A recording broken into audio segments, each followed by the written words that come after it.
Hello students, good evening. स्वागत है आप सभी का हमारे यूट्यूब चैनल पैड स्टडीज में। पैड का मतलब है प्रैक्टिस, एक्सेस एंड डेली। तो आज हम अपने वीडियो में लेकर के आए हैं क्लास 10th का हाउ डू ऑर्गेनिज्म रिप्रोड्यूस।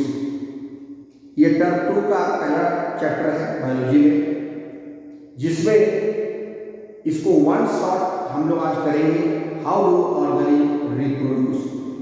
तो चलिए शुरू करते हैं। लेकिन उसके पहले एक इम्पॉर्टेंट अनाउंसमेंट आपको कर देते हैं कि हम अपने चैनल पर लगातार वीडियो जो है आपको दे रहे हैं। कुछ दिनों में हम कोर्स कंप्लीट हो जा रहा है, उसके बाद आपको क्वेश्चंस का प्रैक्टिस का वीडियो भी लेकर के आएंगे। अगर अभी तक आपने हमारे चैनल को सब्सक्राइब नहीं किया है तो तुरंत फौरन सब्सक्राइब कीजिए, बेल आइकन को दबाइए, नोटिफिकेशन को ऑन कीजिए, ताकि जब भी हम आपको वीडियो डालें तो आपको तुरंत नोटिफिकेशन मिले और आप उसका लाभ उठा सकें। अपने दोस्तों को भी शेयर कीजिए और लाइक कीजिए, कमेंट कीजिए आपको और क्या चाहिए। हम तो कोशिश करते ही रहते हैं कि आपको ज़्यादा से ज़्यादा लाभ हो सके। तो मैं संतोष राय, आपका बायोलॉजी मेंटर, बायोलॉजी एजुकेटर। चलिए शुरू करते हैं, हाउ डू ऑर्गेनिज्म रिप्रोड्यूस। जैसा कि देख रहे हैं हाउ डू ऑर्गेनिज्म रिप्रोड्यूस में सबसे पहले है what is reproduction. Organism reproduction करता है, रिप्रोडक्शन क्या है। तो अगर हम बात करें, reproduction is a process by which living organism produces new individuals of their own kind. Living organism जो है अपने ही जैसे ऑर्गेनिज्म को जब जन्म देता है तो उस प्रोसेस को हम लोग रिप्रोडक्शन कहते हैं। यहां पर आप देख रहे हैं ये एक हेन है, इससे एग बनेगा। ये वो भी तरह से एग लेंगे, एग से फिर चिकन यानी उसके चूजे निकलेंगे। यहां पर ये गाय है, ये अपने ही जैसे लिविंग ऑर्गेनिज्म यानी यंग वंस को जन्म देती है। So the reproduction is a process of giving birth to the young ones of same kind और सिमिलर काइंड के ऑर्गेनिज्म को बर्थ देने की प्रक्रिया को हम लोग रिप्रोडक्शन कहते हैं। रिप्रोडक्शन का क्या एडवांटेज है, ऑर्गेनिज्म रिप्रोड्यूस क्यों करता है। यहां पर आप देख रहे हैं हमने लिखा है reproduction is not a life process. Reproduction जो है एक लाइफ प्रोसेस नहीं है। रिप्रोडक्शन किए बिना भी ऑर्गेनिज्म जो है वो जिंदा रह सकता है, उसका लाइफ चल सकता है। इसलिए reproduction not a life process. But that question arise होता है कि व्हाई ऑर्गेनिज्म रिप्रोड्यूस। रिप्रोड्यूस तो करता ही है और करना ही पड़ेगा। अगर धरती पर ऑर्गेनिज्म रिप्रोडक्शन नहीं करेगा तो उसके सभी जीव जंतु जो है, उसके जो प्रजाति है वो समाप्त हो जाएगी। इसलिए रिप्रोडक्शन जरूरी है। तो रिप्रोडक्शन क्यों जरूरी है, इसमें आप देख रहे हैं पहला ही पॉइंट है कि reproduction ensures continuity of a particular species on this earth. Reproduction जो है ऑर्गेनिज्म के, उसके प्रजाति के निरंतरता को लगातार वो धरती पर बना रहे, इसके लिए जरूरी है। और वही इंश्योर करता, वही एक जो है एक तरह का फिक्सेशन देता है या एक तरह का वो स्टेबिलिटी देता है ऑर्गेनिज्म को कि वो पीढ़ी दर पीढ़ी धरती पर लगातार टिका रहता है और उसकी संतति बने रहते हैं। उसकी प्रजाति गाय है तो गाय की प्रजाति, मनुष्य है तो मनुष्य का प्रजाति, भेड़ है तो भेड़ का प्रजाति, और भी बहुत सारे पौधे हैं, जो भी जीव जंतु है लिविंग और इनका प्रजाति इस धरती पर बना रहे हैं। इसके लिए रिप्रोडक्शन जरूरी है। दूसरा है it creates variation in DNA which leads to stability of a species. ये डीएनए में चूंकि सेक्सुअल रिप्रोडक्शन होता है तो डीएनए में वेरिएशन पैदा करता है, अंतर पैदा करता है, जिससे ऑर्गेनिज्म की स्टेबिलिटी होती है, स्थापित होता है। और it helps in evolution of a species. और बहुत सारे प्रजाति जो इस धरती पर आए हैं या आ रहे हैं या आगे भी आएंगे, वो रिप्रोडक्शन के कारण ही इवोल्यूशन होता है, नई स्पीशीज बनती है। तो रिप्रोडक्शन करना इसलिए जरूरी है। But it is not a life process. Organism तो उसके बिना भी जिंदा रह सकता है, लेकिन सिर्फ जिंदा रहने से तो काम नहीं चलेगा। उसके संतति, उसके नाम लेने वाला, उसका पीढ़ी दर पीढ़ी प्रजाति चलता रहे, उसका कोई नाम लेता रहे, उसका वंश बढ़ता रहे, इसके लिए तो जरूरी है कि वो रिप्रोडक्शन करे। तो यही हो गया रिप्रोडक्शन के बारे में, वो आप समझ गए होंगे। और रिप्रोडक्शन का बेनिफिट क्या है, एडवांटेज क्या है, ये भी देख लिया हम लोग। उसके बाद अब आगे बढ़ते हैं हम लोग। नेक्स्ट जो है डीएनए का स्टेबिलिटी बनता है। तो DNA copy, do organic creates exact copy of themself. क्या ऑर्गेनिक एग्जैक्ट कॉपी डीएनए का बनाता है? तो डीएनए जो होता है डीऑक्सीराइबोज न्यूक्लिक एसिड। क्या होता है? Deoxyribose nucleic acid. DNA is the blueprint of life. माता पिता से आपको ये डीएनए मिलता है। DNA is the blueprint of life. Deoxy ribose nucleic acid होता है। न्यूक्लिक एसिड यानी न्यूक्लियस के अंदर डीएनए पाया जाता है, इसलिए इसको हम लोग बोलते हैं deoxyribose nucleic acid. Developmental structure कुछ आप देख रहे हैं, इस तरह का डीएनए दिखता है हमारे बॉडी में। जो डीएनए है ये ब्लूप्रिंट ऑफ लाइफ है, हमारे जीवन का ब्लूप्रिंट है। यानी हर ऑर्गेनिज्म को उसका डीएनए जो है उसके माता पिता से मिला है और ये पीढ़ी दर पीढ़ी पास होता है। डीएनए जो है वो जेनेटिक कैरेक्टर, जो जेनेटिक कैरेक्टर है जो माता पिता से संतान को डीएनए मिलता है और उसी से वो आगे बढ़ता है। इसीलिए माता पिता का कैरेक्टर जो है उसकी संतान पर भी जाता है, जो कि हेरिडिटी है, जिसको हम लोग आगे पढ़ेंगे। तो हेरिडिटी क्या है? वंशानुगत लक्षण जो पीढ़ी दर पीढ़ी माता पिता से उसके संतान को मिलता है।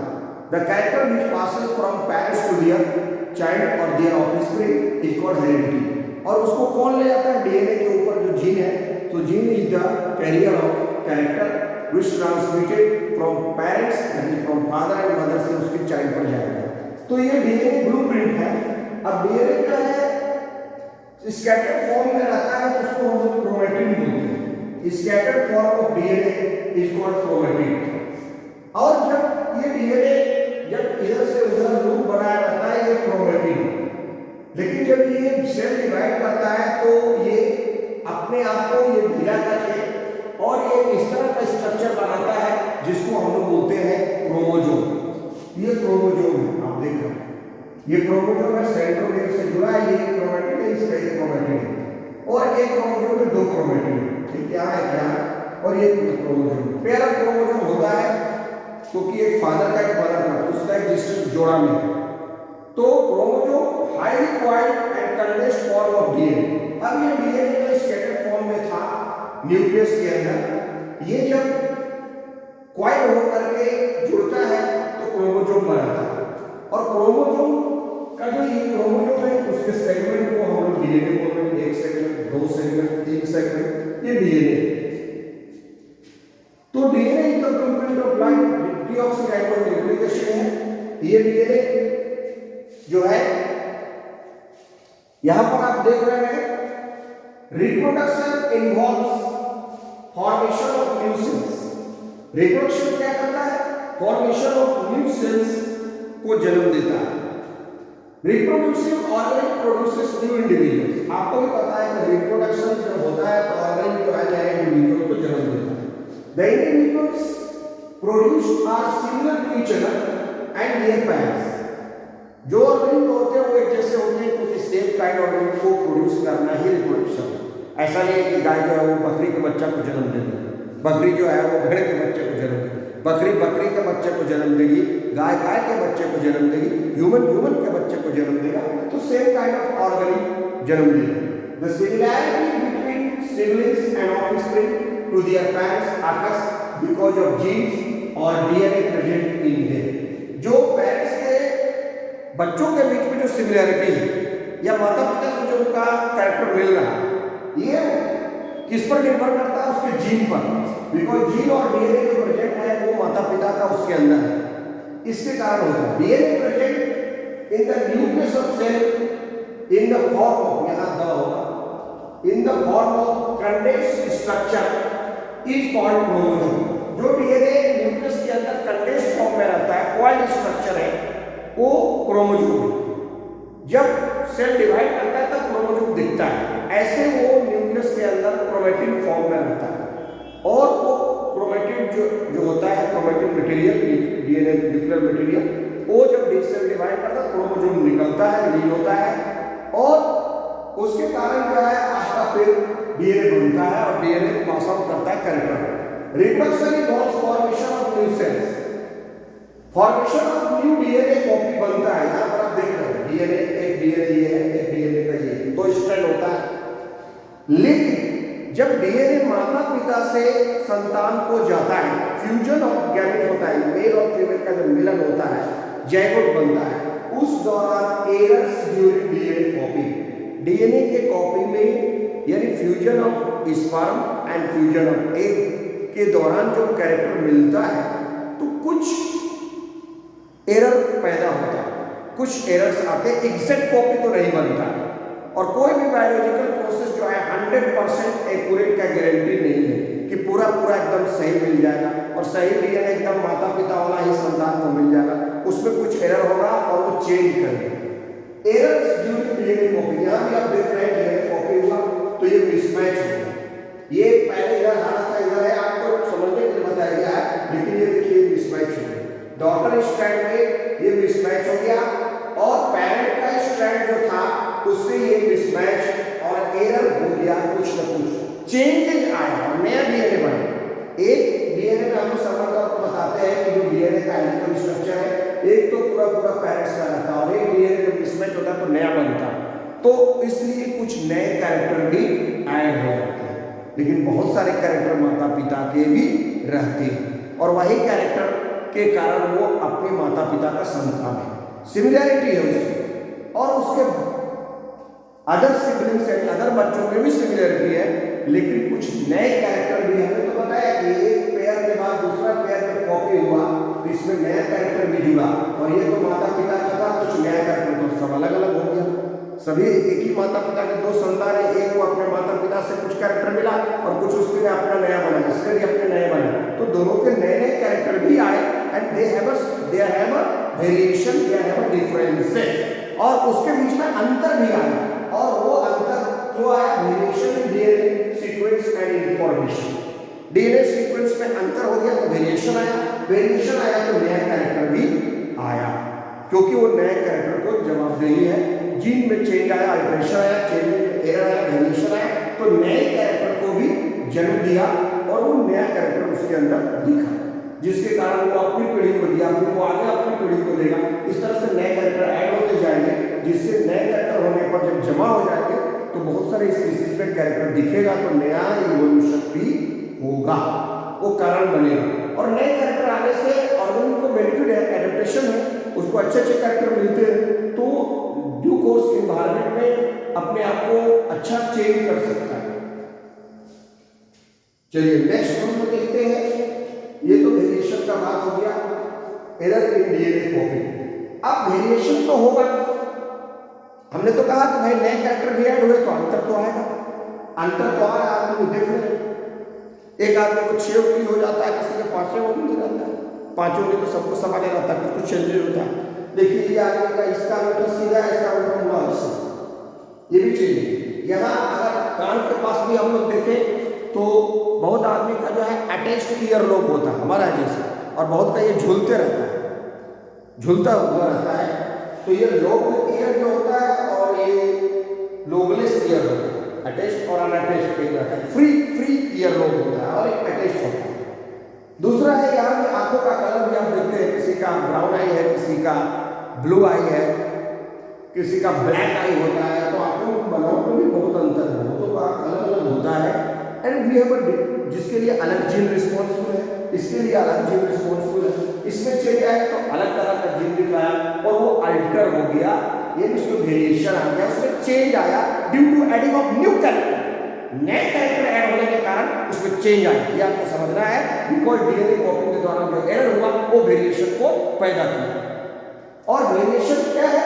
Are the differences present between the individuals of the same species. एक ही स्पीशीज सब मनुष्य को एक ही जैसा दिखता है अगर वेरिएशन नहीं रहता, लेकिन एक ही मनुष्य एक ही माता पिता के संतान में भी अंतर है और मनुष्य अलग अलग दिखता है ड्यू टू वेरिएशन। स्पीशीज में भी अंतर है, कुत्ता सब एक जैसा थोड़ी दिखता, सब अलग अलग भी दिखता है, तो उनके स्पीशीज में भी वेरिएशन है ड्यू टू डीएनए कॉपी के दौरान जो एरर है और नए कैरेक्टर जो समावेश हो रहा है जो आ रहा है वो वेरिएशन का कारण है। और वेरिएशन का एडवांटेज, क्या एडवांटेज और what are the benefits of variation. Organism में वो चेंज हो रहा है, नया कैरेक्टर कुछ ऐड कर रहा है, तो उसके लिए बेनिफिट है भाई, उसके लिए फायदा है। तो वेरिएशन के कारण the main advantage of variation are survival in changing environments, that is adaptation. अगर बैक्टीरिया आज सर्वाइव कर रहा है, टेम्परेचर चेंज होने के कारण वो एडेप्टेशन कर लिया, मच्छर भी, बहुत सारे ऑर्गेनिज्म जो है बेटर कैरेक्टर उनके अंदर आया, तो वो ड्यू कोर्स आगे चल के इन्वायरमेंट में अपने आप को एडॉप्ट किया और उसके सर्वाइवल के चांस बढ़ गए, उसके लिए फायदेमंद है, अच्छा है। Variation helps in disease resistance, उसमें बीमारी भी नहीं होगा, नया कैरेक्टर ऐड किया तो बीमारी से भी वो बच सकता है। Variation play an important role the development of new species, और नए स्पीसीज को जन्म भी दे सकता है, उसमें नया कैरेक्टर आएगा तो नए तरह का दिखेगा। So providing the raw material for evolution, variation के कारण ही इवोल्यूशन है। हम लोग जो है आज ह्यूमन बीइंग धीरे धीरे चिंपैंजी से कहाँ आ गया, कितना डेवलपमेंट किया, that is due to variation. तो ये था variation, presence of hitchhiker's thumb और एब्सेंस ऑफ हिचेकस थंब, ये अंगूठा में जो चेंज है इसके कारण भी वेरिएशन है। कलर ऑफ आई में वेरिएशन है, लो ईयर और लोलेस ईयर में वेरिएशन है, फ्री ईयर और टेस्ट ईयर में लो, तो इसके कारण भी वेरिएशन हो। नेक्स्ट जो है हमारा टाइप्स ऑफ रिप्रोडक्शन। अब हम लोग आगे बढ़ते हैं, रिप्रोडक्शन को देखते हैं। तो रिप्रोडक्शन जो होता है, the process of giving birth to the young ones of the same kind is called reproduction and it is of two types. रिप्रोडक्शन दो प्रकार का है। एक रिप्रोडक्शन जो होता है जिसको हम लोग बोलते हैं एसेक्सुअल रिप्रोडक्शन, जिसको हम लोगों ने कहा एसेक्सुअल रिप्रोडक्शन। एसेक्सुअल रिप्रोडक्शन क्या है? एसेक्सुअल रिप्रोडक्शन एक है और दूसरा है अपना सेक्सुअल रिप्रोडक्शन। एसेक्सुअल रिप्रोडक्शन का मतलब ही है एक माने एब्सेंस ऑफ सेक्स, माने सेक्स ऑर्गन, कोई सेक्स ऑर्गन नहीं है, एक इंडिविजुअल चाहिए, तो only one parent is involve, इसमें एक ही पैरेंट होगा। एसेक्सुअल में नो गैमेट फॉर्मेशन, कोई गैमेट नहीं बनेगा, कोई सेक्स सेल का इसमें इन्वॉल्वमेंट नहीं है, कोई सेक्स सेल इसमें नहीं आएगा, ऑर्गन का बॉडी से टूट के नया ऑर्गन बनेगा, तो कोई सेक्सुअल गैमेट का यहाँ जरूरत नहीं है। नो फर्टिलाइजेशन, गैमेट बनेगा नहीं तो फर्टिलाइजेशन भी नहीं होगा। Offspring form are genetically similar, जो भी ऑर्गेनिज्म तो बनेगा, रिप्रोडक्शन तो करेगा, वो अपने माता पिता का एकदम एग्जैक्ट कॉपी होगा, एकदम क्लोन होगा, इसमें कोई वेरिएशन नहीं है, और it is a fast process, और ये एसेक्सुअल रिप्रोडक्शन बहुत तेज होता है, फास्ट प्रोसेस। इसमें एक पैरेंट चाहिए, इसमें दो पैरेंट चाहिए। सेक्सुअल रिप्रोडक्शन में दो पैरेंट चाहिए, अलग अलग, male gamete, female gamete, father mother, दो अलग अलग। इसमें कौन फादर कौन मदर उससे हमको नहीं मतलब, ये टूटेगा, बना देगा, या ब्रेक करेगा, या स्प्लिट करेगा, या कट करेगा, जैसे भी करेगा, बॉडी पार्ट से ऑर्गन बनेगा, कोई सेक्स नहीं है, कोई गैमेट फॉर्मेशन नहीं है, कोई फर्टिलाइजेशन नहीं है, फास्ट प्रोसेस है, ऑफस्प्रिंग सेम काइंड का है, एकदम क्लोन बनेगा, जेनेटिकली सिमिलर, जीन में कोई वेरिएशन नहीं है। यहाँ गैमेट फॉर्मेशन टेस्ट, गैमेट होगा, मेल गैमेट अलग, फीमेल गैमेट अलग, फर्टिलाइजेशन होगा, गैमेट बनेगा तो स्पर्म और एग का फ्यूजन होगा, फर्टिलाइजेशन भी होगा, जाइगोट भी बनेगा। Offspring form are genetically dissimilar, और फ्यूजन होगा, कैरेक्टर का मिक्सिंग होगा, मिलेगा, फादर मदर का अलग अलग कैरेक्टर, तो कैरेक्टर मिलने के कारण वेरिएशन भी आएगा, तो जेनेटिकली डिसिमिलर हो जाएगा। ऑफस्प्रिंग फॉर्म आर, जो बच्चे बनेंगे वो अलग अलग दिखेंगे, उनमें अलग अलग कैरेक्टर होगा, उनमें डिसिमिलैरिटी आएगा, वो जैसे एकदम नहीं होंगे क्लोन, और it is a slow process, और ये धीरे धीरे प्रोसेस होता है। तो this is the two types of reproduction, sexual and asexual, और ये दोनों का अंतर भी हो आपको समझ में आ गया। आगे बढ़ते हैं हम लोग, क्योंकि आगे बढ़े तो तेजी से, क्योंकि चैप्टर बहुत बड़ा है और वन शॉट में करना है, तो वीडियो को बहुत बड़ा भी नहीं करना है। आगे बढ़ते हैं हम लोग, नेक्स्ट जो है अब एसेक्सुअल रिप्रोडक्शन को हम लोग पहले देखते हैं। तो एसेक्सुअल रिप्रोडक्शन और सेक्सुअल रिप्रोडक्शन के बारे में ये जनरली होता क्या है, एसेक्सुअल रिप्रोडक्शन में माइटोसिस होता है, यानी कहने का मतलब है कि नंबर ऑफ क्रोमोसोम जो होता है वो फिक्स रहता है। 50 क्रोमोसोम अगर पेरेंट्स में था तो 50 क्रोमोसोम उसके डॉटर में भी होगा, 50 यहाँ में 50 यहाँ, और ये एक अमीबा टूट के 2 अमीबा बना है। तो इसमें जेनेटिकली सिंगल कैरेक्टर है, माइटोसिस इसमें हो रहा है। माइटोसिस यानी कि सेम नंबर ऑफ क्रोमोसोम होगा, एक सेल डिवाइड करके 2 सेल बना। यहां पर क्या है, सेक्सुअल ऑप्शन में एक और स्पर्म में 23 क्रोमोसोम्स होता है, इसमें मियोसिस होता है। मियोसिस यानी जहां पर क्रोमोसोम 1/2 हाफ हो जाता है, जिसको हम लोग बोलते हैं n नंबर ऑफ क्रोमोसोम। इसमें भी 23 एग में भी और स्पर्म में भी 23 क्रोमोसोम। आगे हम लोग देखेंगे सेक्सुअल में भी इसको, जिसको स्पर्मेटोजेनेसिस बोलते हैं। स्पर्म बना यानी गैमेट का फॉर्मेशन होता है, यानी मियोसिस जो होता है वो रिप्रोडक्टिव सेल्स में होता है, जनन कोशिकाओं में होता है, और वहां पर क्रोमोसोम का नंबर आधा हो जाता है, इसलिए रिडक्शन डिवीजन है। यहाँ एक में 23 क्रोमोसोम, स्पर्म में भी 23 क्रोमोसोम, दोनों आपस में मिल गया, फर्टिलाइजेशन किया तो जाइगोट बना, 23 + 23 मिलके 46 क्रोमोसोम हो गया, दैट इज 23 पेयर्स। और ये डेवलप करके एम्ब्रियो बनाया, एम्ब्रियो डेवलप करके फीटस बनाया, फीटस डेवलप करके बेबी बनाया, और ये बेबी बन जाएगा विद 46 क्रोमोसोम, एक कंप्लीट मैन बनेगा, एक कंप्लीट ह्यूमन बीइंग बनेगा। तो इसमें सेक्सुअल फंक्शन में मियोसिस होता है, गैमेट फॉर्मेशन होता है, गैमेटोजेनेसिस होता है, जिसके कारण जो है कि हाफ नंबर क्रोमोसोम होकर के दोनों का मिलकर फिर 23 मिलकर 46 क्रोमोसोम हो जाता है, जाइगोट बन जाता है। जाइगोट जो है वो 2n होता है।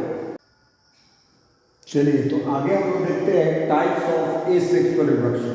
टाइप्स ऑफ एसेक्सुअल रिप्रोडक्शन में ऑर्गेन जो है, there are 6 types of asexual reproduction which takes place in organism which are as follows। सबसे पहला जो है वो है फिशन, उसके बाद है फ्रैगमेंटेशन, उसके बाद है आपका बडिंग, फिशन, फ्रैगमेंटेशन, बडिंग, उसके बाद है regeneration, vegetative propagation and spore formation. ये 6 मेथड है एसेक्सुअल रिप्रोडक्शन का। सबसे पहला जो है वो है फिशन। फिशन क्या होता है? It is a type of asexual reproduction in which a unicellular organ is split to form 2 or more new individual। जिसपे यूनिसेलुलर ऑर्गेन जो है फिशन में यूनिसेलुलर ऑर्गेन ब्रेक करता है, और ब्रेक करके वो 2 या 2 से अधिक ऑर्गेन को बनाता है। तो उस तरह का रिप्रोडक्शन को हम लोग बोलते हैं फिशन। 2 प्रकार का फिशन है, एक बाइनरी फिशन और एक मल्टीपल फिशन। जब 2 बनाएगा तो बाइनरी फिशन, और 2 से ज्यादा बनाएगा तो मल्टीपल फिशन। बाइनरी फिशन जो होता है वो 3 प्रकार का है। Irregular binary fission in amoeba, binary fission in amoeba is a type of irregular type of binary fission. Longitudinal binary fission in leishmania, leishmania एक प्रोटोजोआ है जो कि काला जार बीमारी फैलाता है। ये है काला जार, जो कि ब्रेन मलेरिया या ब्रेन फीवर होता है, बुखार होता है, जो लेशमेनिया डोरावानी के द्वारा फैलता है। उसमें लॉन्गिट्यूडनल बाइनरी फिशन होता है, ये प्रोटोजोआ। और ट्रांसवर्स बाइनरी फिशन जो होता है वो पैरामीशियम में होता है। पैरामीशियम ट्रांसवर्सली बाइनरी फिशन करता है, एक पैरामीशियम टूट के 2 पैरामीशियम बनाता है, एक अमीबा टूट के 2 अमीबा बनाता है। उसी तरह एक लेशमेनिया टूट के 2 लेशमेनिया बनाता है, इसलिए बाइनरी फिशन। मल्टीपल में बहुत तरह है, आगे चलते हैं। अब irregular binary fission in amoeba, amoeba में इरेगुलर बाइनरी फिशन होता है। सबसे पहले जो है इसमें बाइनरी फिशन इन अमीबा देख रहे हैं, ये पैरेंट अमीबा है, ये टूट करके 2 डॉटर अमीबा बनाया, इसलिए इसको हम बाइनरी फिशन बोलते हैं। सबसे पहले ये पैरेंट अमीबा जो है किसी भी प्लेन से टूट सकता है, इसीलिए इसको बोला इरेगुलर। ऐसे भी टूट सकता है, ऐसे भी टूट सकता है, ऐसे भी टूट सकता है, ये किधर से भी टूट सकता है। और इधर से टूटा तो एक इधर बन गया, इधर से टूटा तो एक इधर बना। कोई भी प्लेन से टूटता है पैरेंट अमीबा, इसलिए इसको बोलते हैं इरेगुलर बाइनरी फिशन। और बाइनरी फिशन में अमीबा इरेगुलर है। पहले इसमें न्यूक्लियस डिवाइड करता है, न्यूक्लियस डिवाइड करता है सबसे पहले अमीबा के फिशन में, जिसको हम लोग बोलते हैं karyokinesis. Karyokinesis is the division of nucleus. वो डिवाइड करेगा, क्वेश्चन आता है पहले न्यूक्लियस डिवाइड करेगा, इलोकेशन ऑफ न्यूक्लियस का divide division of nucleus and then cytoplasm, और बाद में जाकर साइटोप्लाज्म डिवाइड करेगा और 2 डॉटर अमीबा बन जाएगा। साइटोप्लाज्म के डिवीजन को साइटोकाइनेसिस बोलते हैं। Division of cytoplasm is called cytokinesis. तो कैरियोकाइनेसिस एंड साइटोकाइनेसिस दोनों मिलकर के टू डॉटर सेल्स का अमीबा का ये दो अमीबा बन गया और ये बाइनरी फिशर अमीबा में कंप्लीट हुआ। तो इसको हम लोग, चूंकि ये किसी भी प्लेट से करता है इसलिए इसको इरेगुलर बाइनरी फिशर अमीबा में होता है। नेक्स्ट हम लोग देखते हैं लेस्मेनिया में कैसे होता है। तो लेस्मेनिया लॉन्गिट्यूडनल करता है। Longitudinal binary fission in leishmania. Leishmania एक बीमारी फैलाता है जिसका नाम है kala azar. Is a parasite, is a protozoa, is a parasite which causes a disease called kala azar. Kala azar disease फैलाता है। डिजीज का नाम है कालाजार, फीवर, ब्लैक फीवर। और ये जो है लॉन्गिट्यूडनल डिवाइड करता है, ऐसे डिवाइड किया, दो लेस्मेनिया बना है, binary fission, longitudinal binary fission leishmania. ये इसका फ्लैजेला है जिससे ये लोकोमोट करता है, मूवमेंट करता है। ये फ्लैजेला है, ये डिवाइड करता है बाइनरी फिशर के जरिए। Leishmania donovani is a protozoa which causes kala azar in human. Next है आपका, देखिए यहाँ पर सबको दिखा दिया गया है, आपको एक भी छूटेगा नहीं, डायग्राम में आपको सारा मिलेगा और वीडियो के आखिर तक बने रहिएगा। इसमें आप देख रहे हैं बाइनरी फिशर की प्रोटोजोआ। प्रोटोजोआ में बाइनरी फिशर होता है बेसिकली सबसे पहला प्रोटोजोआ है अमीबा, जिसमें इरेगुलर होगा बाइनरी फिशर। एक अमीबा किसी भी प्लेन से टूट के दो अमीबा बनाया ए में। बी में ये यूग्लिना है, यूग्लिना ये लॉन्गिट्यूडनल डिवीजन कर रहा है यूग्लिना, और लॉन्गिट्यूडनल डिवीजन करके ये दो सीधे स्प्लिट करके दो यूग्लिना बना binary fission. Longitudinal binary fission in Euglena, irregular binary fission in amoeba, transverse binary fission in paramecium. दो पैरामीशियम बन गया ट्रांसवर्स, ये ऐसे स्प्लिट किया ट्रांसवर्स, यहाँ दिख रहा है फिशर। और ये ऑब्लिक फिशर है जो कि ऑब्लिक क्रेटियम में हुआ। ये प्रोटोजोआ में इस तरह से बाइनरी फिशर होता है, irregular, longitudinal, transverse and oblique. Next हम लोग करते हैं मल्टीपल फिशर। मल्टीपल फिशर जो है वो आपको प्लाज्मोडियम होगा। प्लाज्मोडियम क्या है? ये मलेरियन पैरासाइट है। Plasmodium is a Mullerian parasite. Mullerian parasite है, मलेरियन पैरासाइट है प्लाज्मोडियम, जो कि मलेरिया फीवर होता है। तो आप बोलते हैं मॉस्किटो, मॉस्किटो तो कैरियर है, वो तो एक हेल्दी आदमी से में फैलाता है, जो इन्फेक्टेड पर्सन से हेल्दी में फैलाता है, वो एक बीच का कैरियर है।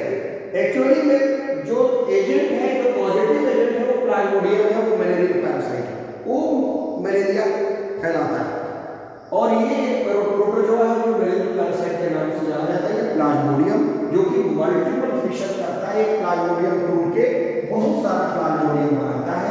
When organ divide many daughter cell produced by multiple fission, और ये सिस्ट बनाता है, सिस्ट ब्रेक करके बाहर निकलता है, हर एक से नया प्लाज्मोडियम बनता है और वो प्लाज्मोडियम नया इंडिविजुअल को जन्म देता है। तो ये मल्टीपल फिशर जो है प्लाज्मोडियम को होता है। बाइनरी फिशर में दो ऑर्गन बनता है, पैरेंट सेल के जैसा ही होता है, आइडेंटिकल डॉटर इंडिविजुअल बनता है। The parent cell does not break.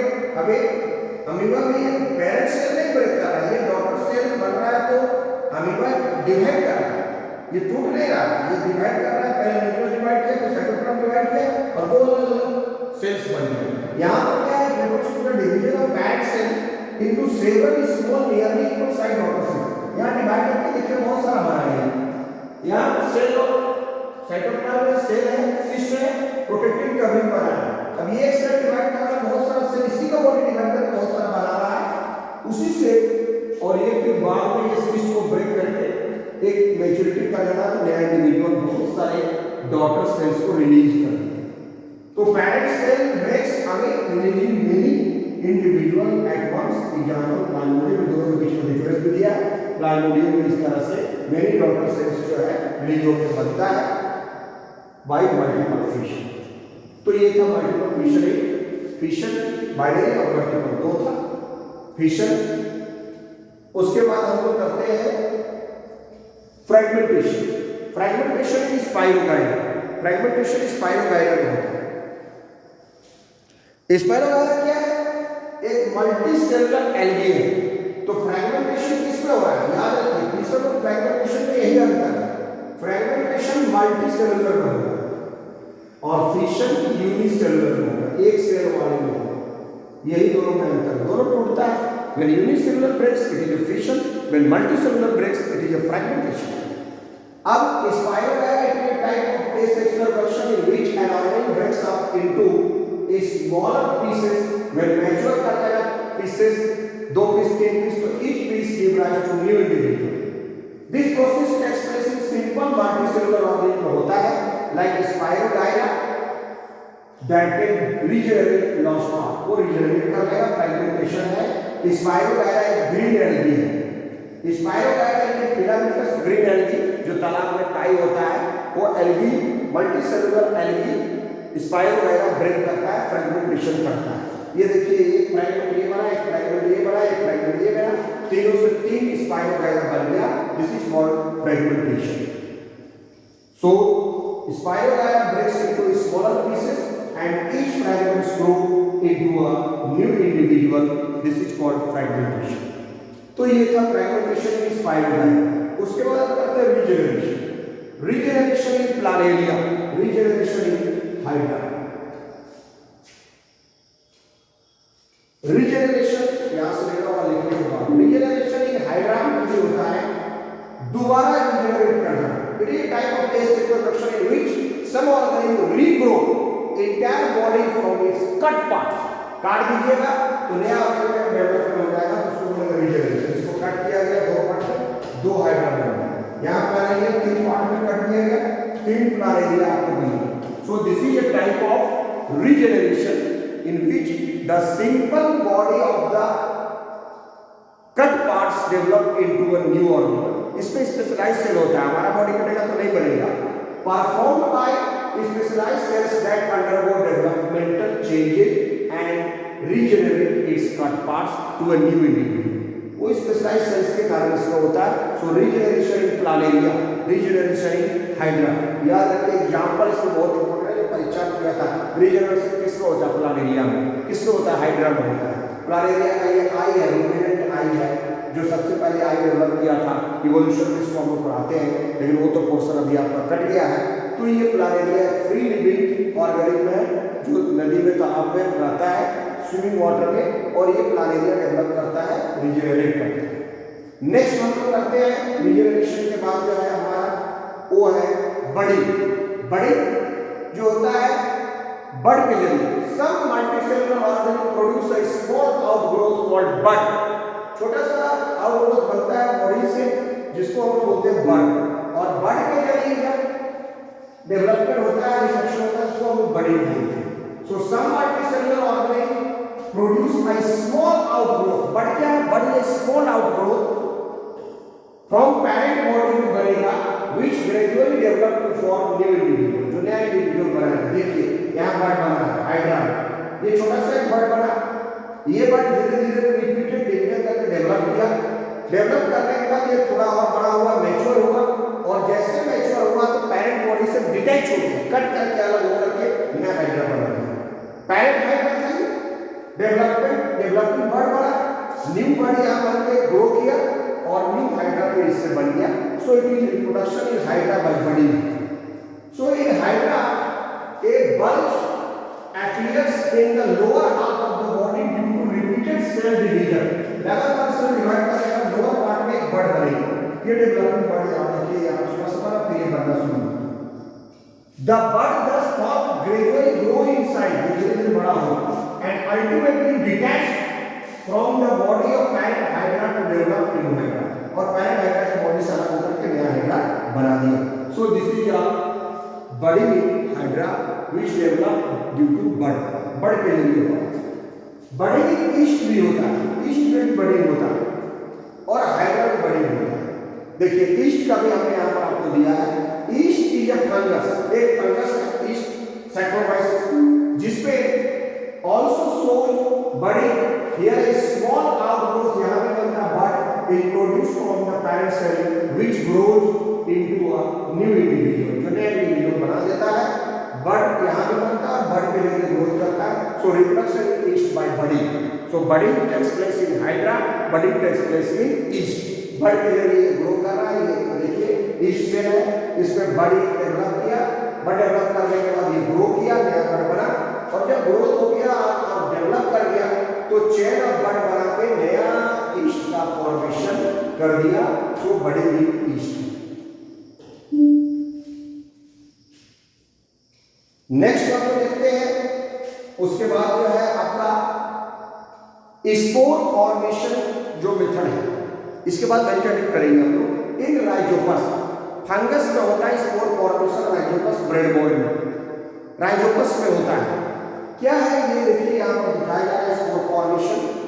Spore के जरिए जब रिप्रोडक्शन होता है तो spore formation is an asexual reproduction method where a parent organism produces numerous, बहुत ज्यादा tiny thick walled reproductive units called spores. यहाँ ये थिक वॉल्ड रिप्रोडक्टिव यूनिट बनाया है spores within a sac like structure called the sporangium. इस sporangium के अंदर ये जो सैक लाइक स्ट्रक्चर है, इसके अंदर रहता है spores, tiny thick walled reproductive unit जिसको हम स्पोर बोलते हैं, इस स्पोरेंडियम के अंदर रहता है। When the sporangium burst, ये फट गया, देखिए यहाँ फटा। Under favorable condition, open moist condition, the spores are released and dispersed, वो बिखर गए। Each spore can then germinate to form new organism as seen in fungi like Rhizopus, that is bread mold। उसमें होता है ये fungus जो होता है स्पोरेंजियम के अंदर स्पोर्स है, ये जब ब्रेक करता है तो स्पोर हवा में उड़ जाता है, और जैसे फेवरेबल कंडीशन मिलता है ये ब्रश करके उड़ता है, और जैसे खराब रोटी के टुकड़े पर ये गिरता है तो ये ग्रो करता है एज ए राइजोपस और ब्रेड मोल्ड के रूप में। ये जो आप देखिए यहाँ पर ग्रो कर रहा है, और फिर से ये हाइफा है और ये स्पोरेंजियम के अंदर स्पोर रहता है, फिर ग्रो करेगा, फिर जब ये मैच्योर करेगा तो फेवरेबल कंडीशन में ब्रश करेगा, हवा में उड़ेगा, और फिर जब ये रोटी के टुकड़े पर गिरेगा तो नया उससे राइजोपस या ब्रेड मोल्ड का फॉर्मेशन होगा। Since organic produce with the help of the tiny thick walled protein unit called spore, so it is called spore formation in Rhizopus. Next हम लोग करते हैं वेजिटेटिव प्रोपगेशन, अगला मेथड जो कि प्लांट में हमसे होता है। Vegetative propagation is a type of reproduction which takes place from the vegetative part of the plant like root, stem and leaves। तो प्लांट का वेजिटेटिव पार्ट क्या है? उसका रूट है, स्टेम है, लीव्स है, उसके जरिए जब वेजिटेटिव प्रोपगेशन होता है तो उसको हम लोग बोलते हैं vegetative propagation by root, stem and leaf. अब वेजिटेटिव प्रोपगेशन दो प्रकार का है, एक नेचुरल वेजिटेटिव प्रोपगेशन है जिसमें आपको पहला ये दिखाया जा रहा है by root, stem and leaves of the plant, जो कि उसका वेजिटेटिव पार्ट है। रूट के जरिए यहाँ देखिए दिखाया जाता है एडवेंटिशियस रूट, ये ट्यूबरस रूट ये डेवलप किया vegetative propagation by roots of dahlia and sweet potato. तो डहलिया और स्वीट पोटैटो में वेजिटेटिव प्रोपगेशन बाय रूट होता है, ये नेचुरल है, और ये स्वीट पोटैटो डेवलप करता है इस तरह से ट्यूबरस रूट में, स्वीट पोटैटो और ये डहलिया में होता है ये। उसके बाद है वेजिटेटिव प्रोपगेशन बाय रेजोम इन जिंजर, या अदरक में होता है, ये भी ये स्टेम है, मॉडिफिकेशन स्टेम है, स्टेम के जरिए। वेजिटेटिव प्रोपगेशन बाय ट्यूबर इन पोटैटो, ट्यूबर डेवलप किया, आई बना, बड़ बड़ा, और उसके जरिए जर्मिनेटिंग बड से पोटैटो का ग्रोथ हुआ, ये वेजिटेटिव प्रोपगेशन बाय स्टेम है ट्यूबर के जरिए, रिजोम के जरिए, बल्ब के जरिए, बल्ब ऑनियन, अनियन में होता है यानी कि प्याज। Vegetative propagation by bulb in onion, ये गुच्छा बनेगा और ये आप लगा देंगे जमीन में तो इससे नया प्याज निकलेगा, अनियन में होगा। Vegetative propagation by corm in gladiolus में होगा। फिर वेजिटेटिव प्रोपगेशन बाय स्टॉलेट के जरिए, vegetative propagation by sucker chrysanthemum and vegetative propagation by runner in strawberry and vegetative propagation of offset in water lettuce, जो ये जलकुंभी का पौधा है, इन सभी में नेचुरल वेजिटेटिव प्रोपगेशन होता है by root, stem and leaves of the plant, जो कि ब्रायोफाइलम में भी होता है, जो आगे हम लोग देखेंगे। ये देखिए अब artificial vegetative propagation propagation by cutting, layering and grafting. अब आर्टिफिशियल वेजिटेटिव प्रोपगेशन का 3 मेथड, एक है कटिंग, लेयरिंग एंड ग्राफ्टिंग। पहला कटिंग, दूसरा लेयरिंग और तीसरा है ग्राफ्टिंग। तो सबसे पहला हम लोग देखते हैं कटिंग। कटिंग कैसे हो रहा है इसको देखिए। तो कटिंग में यहाँ एक रोज प्लांट है, चाइना रोज वगैरह, आप लोग डाली को काट देते हैं, स्लैंट कटिंग किया, डाली को काटा और यहाँ पर सॉइल और कंपोस्ट में इसको दबा दिया और इससे नया रोज प्लांट या नया प्लांट डेवलप कर गया बाय कटिंग। तो ये था कटिंग। दूसरा है लेयरिंग। लेयरिंग मेथड के जरिए जो है हम लोग जैस्मिन वगैरह जो फ्लावर प्लांट है या जो हॉर्टिकल्चर जो गमलों में लगाते हैं, रात रानी जैस्मिन वगैरह का प्लांट को करते हैं, या अंगूर के पत्ते वगैरह को भी करते हैं। ये थोड़ा मुलायम पत्ता रहता है, उसको लगा दिया, जमीन के अंदर गाड़ दिया पत्ती को डाली सही और यहाँ से डेवलप कर गया, ये माउंट लेयरिंग और नया प्लांट बन गया। दूसरा है बार्क टिश्यू रिमूव किया, इसको हटा दिया, ये एयर लेयरिंग के लिए, और हटा करके यहाँ पर बांध दिए, मॉइस्ट सॉइल मिट्टी देके वहाँ बांध दिया, पॉलीथीन से इसको रैप करके टाइप टू रिटेन मॉइस्चर और धीरे धीरे यहाँ से एक नया प्लांट ग्रो कर गया। That is called air layering, types of layering, artificial method of vegetative reproduction in plants जो होता है। इससे बहुत प्लांट तेजी से ग्रो करता है और ये बहुत आसान मेथड है, लेकिन एक्सपर्ट को करना पड़ता है। बाल को टिश्यू केयरफुली रिमूव करना है, इसको बांधना है और तब इसको मॉइस्ट रखना है, तब इसको प्रोसेस को आगे करना है। नेक्स्ट है आपका ग्राफ्टिंग। ग्राफ्टिंग में आपको याद रखना है कि एक ऊपर का प्लांट होता है, दो प्लांट को जोड़ते हैं जिसको हम लोग सियोन बोलते हैं, और जो जड़ होता है उसको स्टॉक बोलते हैं। अब यहाँ ग्राफ्ट यूनियन में प्लांट को जोड़ दिया गया, सियोन और उसके स्टॉक में जोड़ दिया गया, रैप एंड वैक्स से इसको बांध दिया गया और इससे जब प्लांट डेवलप किया तो उसको हम लोग बोलते हैं ग्राफ्टिंग। इसमें हम लोग डिजाइन और कैरेक्टर लेते हैं, हेल्दी प्लांट का ऊपर वाला लिया, नीचे वाला लिया, दोनों को मिला, इससे हेल्दी प्लांट मिलेगा, तेजी से ग्रो करेगा। तो ये हम लोग को बेनिफिट है ग्राफ्टिंग करने से। नेक्स्ट है आपका टिश्यू कल्चर। टिश्यू कल्चर क्या है? तो मास ऑफ सेल्स यानी बहुत छोटे से प्लांट से, जिसको हम लोग माइक्रो प्रोपगेशन भी कहते हैं, इससे बहुत सारे प्लांट में हम लोग रेंज करते हैं आर्टिफिशियल तरीके से, तो उसको हम लोग टिश्यू कल्चर बोलते हैं। ये micro propagation is also called tissue culture. Micro का मतलब छोटे से हिस्से से ले रहे हैं। तो tissue culture is the growth of cells, tissue और organs in an artificial medium. Sterile medium separate from the parent organ से अलग कर दिया।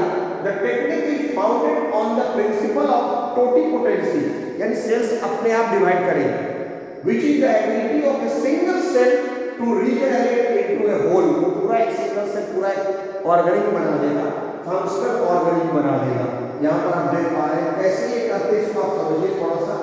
जैसे यहाँ पर सबसे पहले ये मदर प्लांट, ये हेल्दी प्लांट, हमने एक हेल्दी प्लांट को चुना, उसके मदर प्लांट से उसके ग्रुप ऑफ सेल्स को थोड़ा सा उसके पार्ट से, उसके स्टेम के पार्ट से हमने हिस्सा को निकाला, इसीलिए इसको टिश्यू कल्चर बोलते हैं। आर्टिफिशियल मीडियम पर रख दिया। तो यहाँ पर ये देखिए, इसके छोटे से पार्ट को कट करके यहाँ लाया, ये पत्ती को यहाँ से उसके जो मास ऑफ सेल से यहाँ से कट करके लाया, explant cut from the mother plant यहाँ से लाया, इसको आर्टिफिशियल मीडियम में रख दिया, जिसमें अगर कंटेनिंग मीडियम है और आर्टिफिशियल ऑक्सीजन है, हार्मोन है, क्योंकि प्लांट को तो आप यहाँ से हटा दिए तो ग्रोथ करेगा इससे आर्टिफिशियल मीडियम में।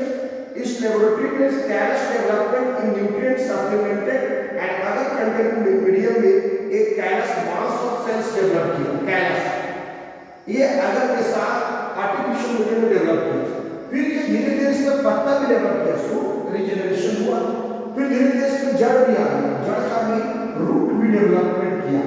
ये आर्टिफिशियल मीडियम में कर रहे हैं, प्लांट टिश्यू कल्चर ही कराया जा रहा है। उसके बाद क्या है, इसमें धीरे धीरे जब रूट भी आ गया, सूट भी डेवलप किया था, रूट भी डेवलप किया, तो इसका सैपलिंग बन गया, प्लांटलेट्स धीरे धीरे क्या हो गया, और इसको यहाँ से निकाल करके जब हम रूट में प्लांट कर देंगे तो बहुत सारा प्लांट, इस छोटे से टेक्निक से बहुत सारे प्लांट को हम ग्रो करवा सकते हैं और वो प्लांट डेवलप करके बहुत तेजी से ग्रो करेगा, this is called tissue culture.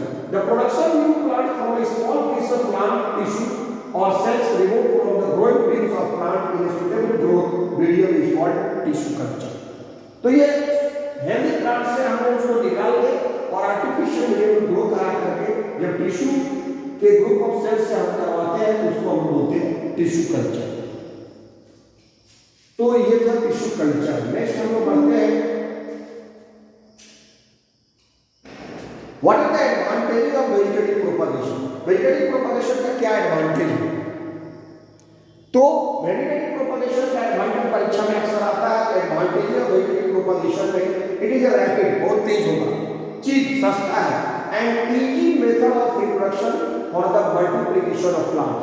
छोटे से हिस्से से आपने कहा बहुत सारे प्लांट आप बना सकते हैं और बहुत तेजी से ग्रो भी करेंगे।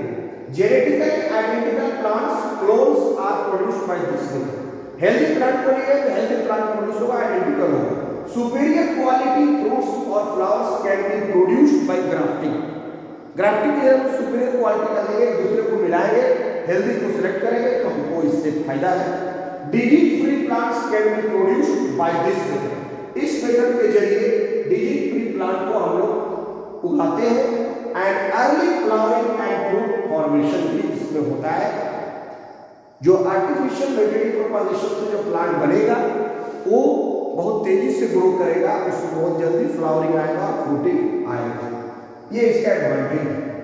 नेक्स्ट हम लोग बढ़ते हैं, अब हम लोग आ गए अपने सेक्सुअल रिप्रोडक्शन पर, जो कि हमारा इस चैप्टर का सेकंड पार्ट है। इस सेक्सुअल को हम लोगों ने कंप्लीट किया। अब है सेक्सुअल रिप्रोडक्शन एक ऑर्गेनिज्म में कैसे होता है। जैसे हमने आपको बताया था कि माइटोसिस मेयोसिस को आगे भी समझाएंगे, तो ये थोड़ा सा आप यहाँ पर समझ लीजिए। ये general method of sexual reproduction है जो हर ऑर्गेनिज्म में जनरली होता है। सबसे पहले क्या होता है, गैमेट का फॉर्मेशन होता है।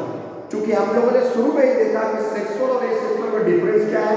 एसेक्सुअल में कोई गैमेट नहीं है, सेक्सुअल रिप्रोडक्शन में दो अलग अलग गैमेट है। तो सबसे पहले गैमेट का फॉर्मेशन होगा।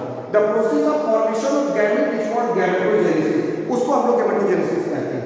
गैमेटोजेनेसिस में गैमेट बन गया, मेल गैमेट बन गया, फीमेल गैमेट बन गया, स्पर्म बन गया, एग बन गया। अब ये गैमेट का ट्रांसफर होगा, ये डिलीवर होगा। तो दूसरा स्टेज में ये होता है, जब गैमेट का ट्रांसफर होगा, दोनों आपस में मिलेगा तो क्या होगा, फर्टिलाइजेशन होगा। पहले गैमेट बनेगा, फिर गैमेट का ट्रांसफर होगा, फिर गैमेट जब आपस में मिल जाएगा, एक बना और स्पर्म बना, दोनों आपस में फ्यूज किया तो उसके बाद बना फर्टिलाइजेशन। फर्टिलाइजेशन के बाद होगा फॉर्मेशन ऑफ जाइगोट। उसके बाद जाइगोट बन गया, आप देख पा रहे हैं। Zygote form after the fusion of male and female gamete, that is called fertilization. ये जाइगोट बन गया। 23 पेयर एग का था, 23 पेयर स्पर्म का था। दोनों मिलने के बाद 40 क्रोमोसोम बन गया, जाइगोट 2 डिवाइड एक कंप्लीट सेट हो गया। और ये जाइगोट फिर डिवाइड करेगा, 2 cell, 4 cell, 6 cell, 8 cell, 10 cell बनाएगा। Development of zygote into embryo, तो ये एम्ब्रियो बनाएगा, डेवलपमेंट करेगा। 46 क्रोमोसोम इन 23 पेयर्स इसमें एम्ब्रियो बनाएगा। और जब धीरे धीरे एम्ब्रियो डेवलप करेगा तो ये बेबी बनेगा, फीटस बनेगा, फिर बेबी बन जाएगा। Growth and development of embryo into whole new organism ये होगा।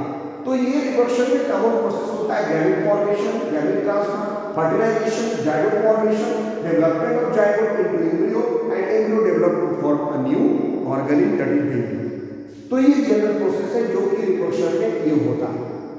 तो होप आप समझ गए होंगे गैमेट कैसे बनता है, गैमेटोजेनेसिस के चलते। स्पर्म जब बनेगा तो उसको हम लोग बोलेंगे स्पर्मेटोजेनेसिस, स्पर्मेटोजेनेसिस। और जब एग बनेगा तो एग या ओवम तो उसको बोलते हैं oogenesis, oogenesis, इससे एग बनेगा। और गैमेट स्पर्म मोटाइल है, मूव करके ट्रांसफर होगा, और जब जाएगा तो फ्यूजन होगा, तो फर्टिलाइजेशन होगा, तो जाइगोट बनेगा, फिर एम्ब्रियो बनेगा, फिर बेबी बनेगा। तो ये था process of reproduction organism. Next हम लोग बढ़ते हैं sexual reproduction in flowering plants. पहले फ्लावर का करना है, उसके बाद ह्यूमन का करना है। तो फ्लावरिंग प्लांट्स में सेक्सुअल रिप्रोडक्शन कैसे होता है ये देखते हैं। फ्लावरिंग प्लांट्स में आप यहां देख पा रहे हैं कि flower is the reproductive part of A plant. Plant का जो रिप्रोडक्शन होता है वो फ्लावर के जरिए होता है। तो हायर प्लांट्स में इसलिए इसको फ्लावरिंग प्लांट्स कहा गया है reproduction takes place with the help of the flower. So flower is the reproductive part of the plant. There are 4 parts of the flower. एक flower में 4 parts होता है. कौन कौन होता है? सबसे पहला होता है कैरिस, जिसको हम सेपल्स बोलते हैं. दूसरा होता है कोरोला, जिसको हम पेटल्स बोलते हैं. तीसरा होता है एंड्रोसियम, जिसको हम स्टेमेन बोलते हैं. और चौथा होता है गाइरोसियम, जिसको पिस्टिल या कार्पेल बोलते हैं. आप यहाँ देख पा रहे हैं. सबसे पहले था सेपल. ये ग्रुप ऑफ ग्रीन पार्ट्स है. ये नीचे में जो रहता है तो बहुत सारे होल के गुच्छा को हम लोग बोलते हैं कैरिस, और एक एक को हम लोग बोलते हैं सेपल्स. तो ये हो गया सेपल्स. ये रिसेप्टेकल है. ये इसका सेपल के बाद जो है आपका पेटल, जो कलरफुल पार्ट होता है इसको पेटल बोलते हैं. बहुत सारे गुच्छे जो इसके बने हुए हैं उसको हम लोग कोरोना बोलते हैं, और एक एक को पेटल बोलते हैं. तो ये पेटल्स है जो कि इंसेक्ट को अट्रैक्ट करता है. तो पेटल और सेपल्स जो है वो एसेसरी होल है, ये सपोर्ट करता है. उसके बाद है स्टिग्मा, सॉरी यहाँ पर है आपका स्टैमेन. स्टैमेन होता है एंड्रोसियम मेल पार्ट, जिसमें एंथर और फिलामेंट 2 पार्ट होते हैं. उसके बाद होता है आपका पिस्टिल या कार्पेल, जो कि फीमेल पार्ट है, और इसमें 3 पार्ट है, स्टिग्मा, स्टाइल और ओवरी. इसमें होता है ये स्टाइल होता है और ये ओवरी होता है. तो ये प्लांट में 4 पार्ट्स हैं, सेपल्स, पेटल्स, स्टैमेन और पिस्टिल. नेक्स्ट में हम लोग देख लेते हैं. यहाँ पर आप बहुत अच्छा से आप देख पा रहे हैं reproductive parts of a flower को दिखाएंगे. A flower's reproductive structure are divided into male parts, stamen, and female part, that is called carpel or pistil, working together for pollination and fertilization. और एक साथ मिलकर काम करते हैं. पहले पॉलिनेशन होता है, फिर फर्टिलाइजेशन होता है. पिस्टिल या कार्पेल यहाँ आप देख रहे हैं. ये क्या है? कार्पेल और pistil is the female reproductive organ of a flower. It is typically composed of 3 parts: stigma, style and ovary. आप यहाँ देख पा रहे हैं. तो स्टिग्मा, स्टाइल और ओवरी ये पिस्टिल में. यहाँ पर आप देख रहे हैं ग्रीन पार्ट जो है इसको हम लोग बोलते हैं पिस्टिल. यहाँ भी आपको लिखा है या कार्पेल. ये जो फीमेल पार्ट है कार्पेल और पिस्टिल, ये पार्ट है स्टिग्मा, ये इसका स्टाइल है, और ये नीचे का जो खुला पार्ट है ये ओवरी है. ये पिस्टिल का हो गया फीमेल पार्ट. उसके बाद जो है आपका स्टिग्मा. स्टिग्मा द स्टिकी और feathery structure at the top of the carpel that captures and holds pollen grains. Pollen grains male part यहाँ आके चिपक जाता है. ये स्टिकी पार्ट, इसको एक करके पहले बताया है पिस्टिल का. दूसरा पार्ट है स्टाइल. ये स्टाइल यहाँ से यहाँ ट्यूब लाइक स्ट्रक्चर है, connects the stigma to the ovary. Stigma को ओवरी से जोड़ता है, which provides a pathway for pollen tube to reach the ovary. pollen tube इसके जरिए यहाँ से आता है मेल पार्ट, और ये यहाँ एक फीमेल पार्ट पास ओवरी पहुंचता है. इसको भी जोड़ता है. ओवरी क्या है? The solid base of the carpel. जो solid base of the carpel है ये ओवरी है. गंदा हो गया आपको फिर से लिखना, तो इसको फिर से समझिए. ये ओवरी है.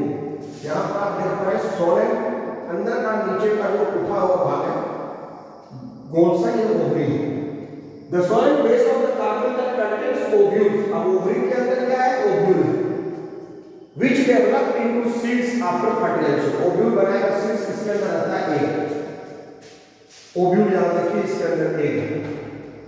उसके बाद ये सेपल है, हरा पार्ट. स्टैमेन होता है, आपको यहाँ पर दिख रहा है स्टैमेन.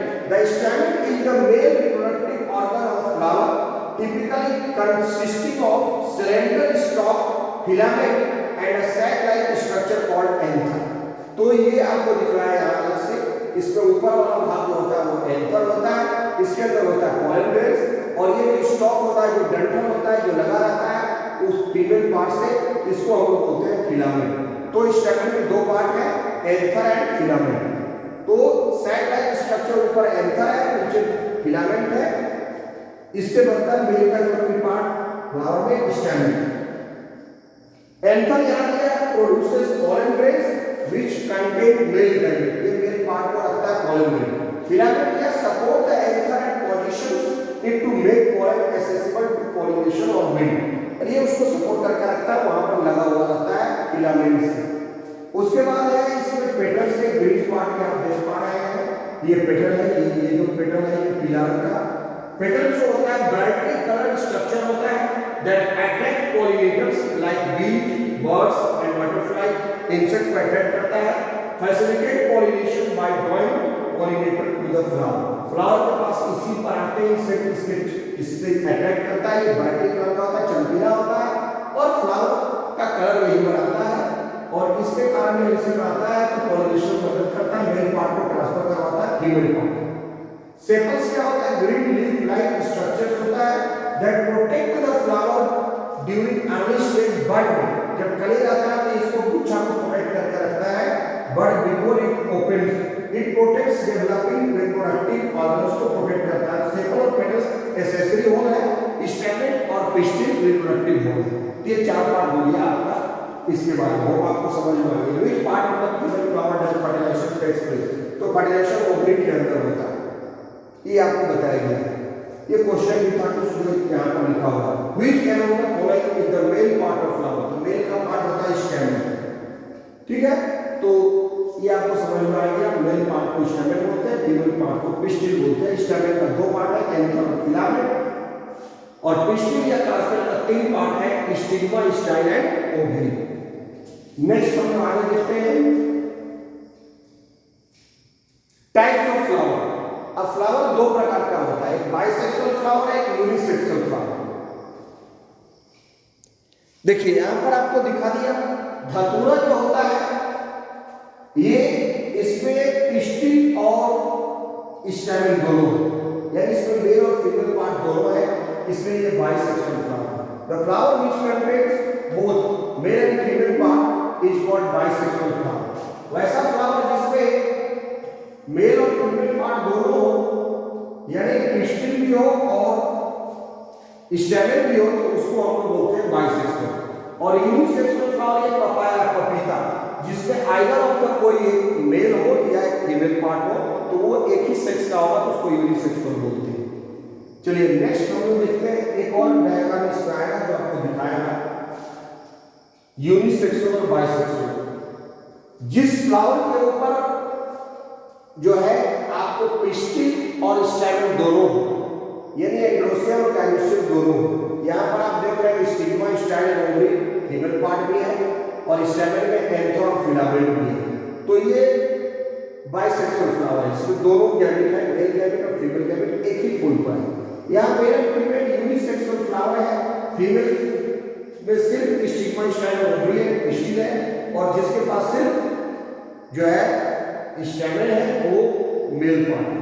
तो कोई एक सेक्स होगा तो उसको हम यूनिसेक्सुअल बोलेंगे, जिसमें दोनों सेक्स होगा उसको हम बाइसेक्सुअल फ्लावर बोलते हैं। जिसे चाइल्ड और बाइसेक्सुअल चला होता है। और ये आप पपाया है, मेल पपाया अलग, फीमेल पपाया अलग। नेक्स्ट हम लोग देखते हैं पॉलिनेशन।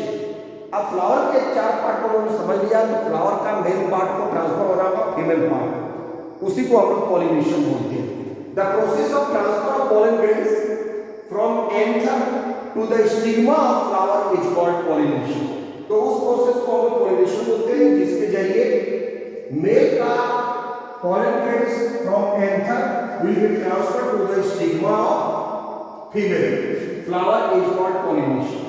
Pollination दो प्रकार का होता है, एक होता है सेल्फ पॉलिनेशन और दूसरा होता है क्रॉस पॉलिनेशन। सेल्फ पॉलिनेशन में क्या है कि एक प्लांट के एक फूल से उसी प्लांट के फीमेल पार्ट पर अगर मेल पार्ट ट्रांसफर होगा तो उसको बोलते हैं सेल्फ पॉलिनेशन। एक ही फूल होगा और एक ही फूल के एक फ्लावर का मेल पार्ट अगर दूसरे उसी प्लांट के दूसरे फूल के फीमेल पार्ट पर ट्रांसफर होगा तो उसको भी बोलेंगे सेल्फ पॉलिनेशन। सेल से सेल पर होगा या दूसरे फूल उसी प्लांट के दूसरे फूल के मेल पार्ट ट्रांसफर के फीमेल पार्ट पर गया तो उसको हम सेल्फ पॉलिनेशन बोलते हैं। And the name suggests in self pollination the pollen grains from the anther of one flower fall on the stigma of the same flower or of another flower present on the same plant. उसी plant के दो फूल खिल गया, उसी के दो फूल खिला तो उसी पौधे के एक फूल का मेल पार्ट दूसरे फूल के फीमेल पार्ट पर चला गया, ये सेल्फ पॉलिनेशन है। या एक ही फूल है बाइसेक्सुअल फ्लावर है तो इसका एक मेल पार्ट जो है उसी फूल के फीमेल पार्ट पर गया तो सेल्फ पॉलिनेशन, दोनों कंडीशन। लेकिन क्रॉस पॉलिनेशन में क्या है, प्लांट अलग अलग होगा, इस प्लांट का मेल पार्ट दूसरे प्लांट के फ्लावर के फीमेल पार्ट पर जाएगा तो दो अलग अलग प्लांट होगा, इसलिए इसको बोलेंगे क्रॉस पॉलिनेशन। इसमें दोनों एक ही प्लांट होगा, इसको बोलेंगे self pollination. In cross pollination, the pollen grains from the anther of one flower are transferred to the stigma of another flower that are present on a different plant of the same kind. This is called cross pollination. It is common in apples, pumpkins and flowering plants में commonly होता है, जो कि दो अलग अलग plants में transfer होता है। और एक सेल प्लांट में ट्रांसफर होगा तो उसको हम बोलेंगे सेल्फ पॉलिनेशन। पॉलिनेशन का एजेंट होता है जैसे कि विंड हो गया, इंसेक्ट हो गया, बर्ड हो गया, एनिमल्स भी होते हैं, वाटर भी होता है, तो ये सब एजेंट है। चलिए नेक्स्ट करते हैं आप लोग। पॉलिनेशन के बाद फर्टिलाइजेशन होगा। Sexual process in plants. Plants में क्या होता है, वही प्रोसेस है जो हमने आपको पहले बताया। इसमें भी गैमेट फॉर्मेशन होगा। गैमेट फॉर्मेशन के बाद मेल गैमेट फीमेल गैमेट का ट्रांसफर होगा, दैट इज पॉलिनेशन होगा। पॉलिनेशन के बाद जो है मेल को जब हम ट्रांसफर करेंगे फीमेल पार्ट पर, यानी उसके स्टिग्मा पर पॉलन जर्मिनेशन है, पॉलन ट्यूब का फॉर्मेशन होगा। उसके बाद दोनों एक से मिलेगा तो फर्टिलाइजेशन होगा, fusion of male and female gamete के ओव्यूल के अंदर फर्टिलाइजेशन होगा। पोस्ट फर्टिलाइजेशन की भी बात करें, यहाँ पर समझ लेते हैं। यहाँ पर ये पॉलन ग्रेन आप देख रहे हैं, पॉलन ग्रेन जो है वो ट्रांसफर होगा पॉलिनेशन के जरिए फीमेल पार्ट, ये female part, germination of pollen on stigma, ये फीमेल पार्ट। अब स्टिग्मा पर जब ये गिरेगा तो पॉलन ट्यूब बनेगा। क्या बनेगा, पॉलन ट्यूब, ये ग्रो करेगा। और पॉलन ट्यूब जब नीचे आएगा मेल जर्म सेल से ये स्टाइल के जरिए, तो पॉलन ट्यूब ये डेवलप करके कहाँ आ जाएगा, ओव्यूल के अंदर आ जाएगा, ओवरी के ओव्यूल के अंदर आएगा, फीमेल जर्म सेल यहाँ पर है। अब यहाँ पर मेल का पॉलन ट्यूब यानी मेल गैमेट फीमेल के एक यानी जर्म सेल के साथ फ्यूज करेगा, दैट फर्टिलाइजेशन हो जाएगा।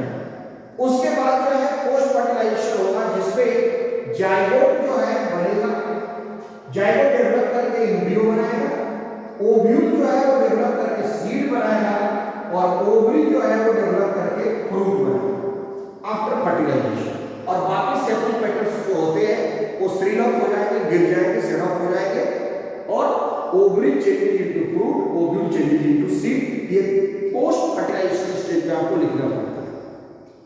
नेक्स्ट हम लोग देखते हैं, इसको समझते हैं। प्लांट में डबल फर्टिलाइजेशन होता है तो उसको हम लोग देखते हैं। डबल फर्टिलाइजेशन में दो बार फर्टिलाइजेशन प्लांट में होता है। आपको यहाँ पर ध्यान से देखना है, ये बहुत बार पूछा जाता है। तो इसमें टू सेक्सुअल फ्यूजन होता है।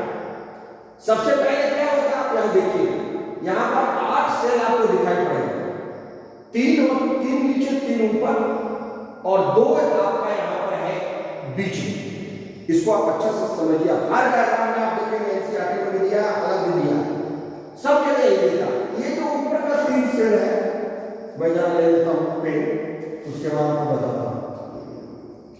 ये जो ऊपर का 3 सेल देख रहे हैं, ये एंटीपोडल सेल्स इनको बोलते हैं, 1 2 3।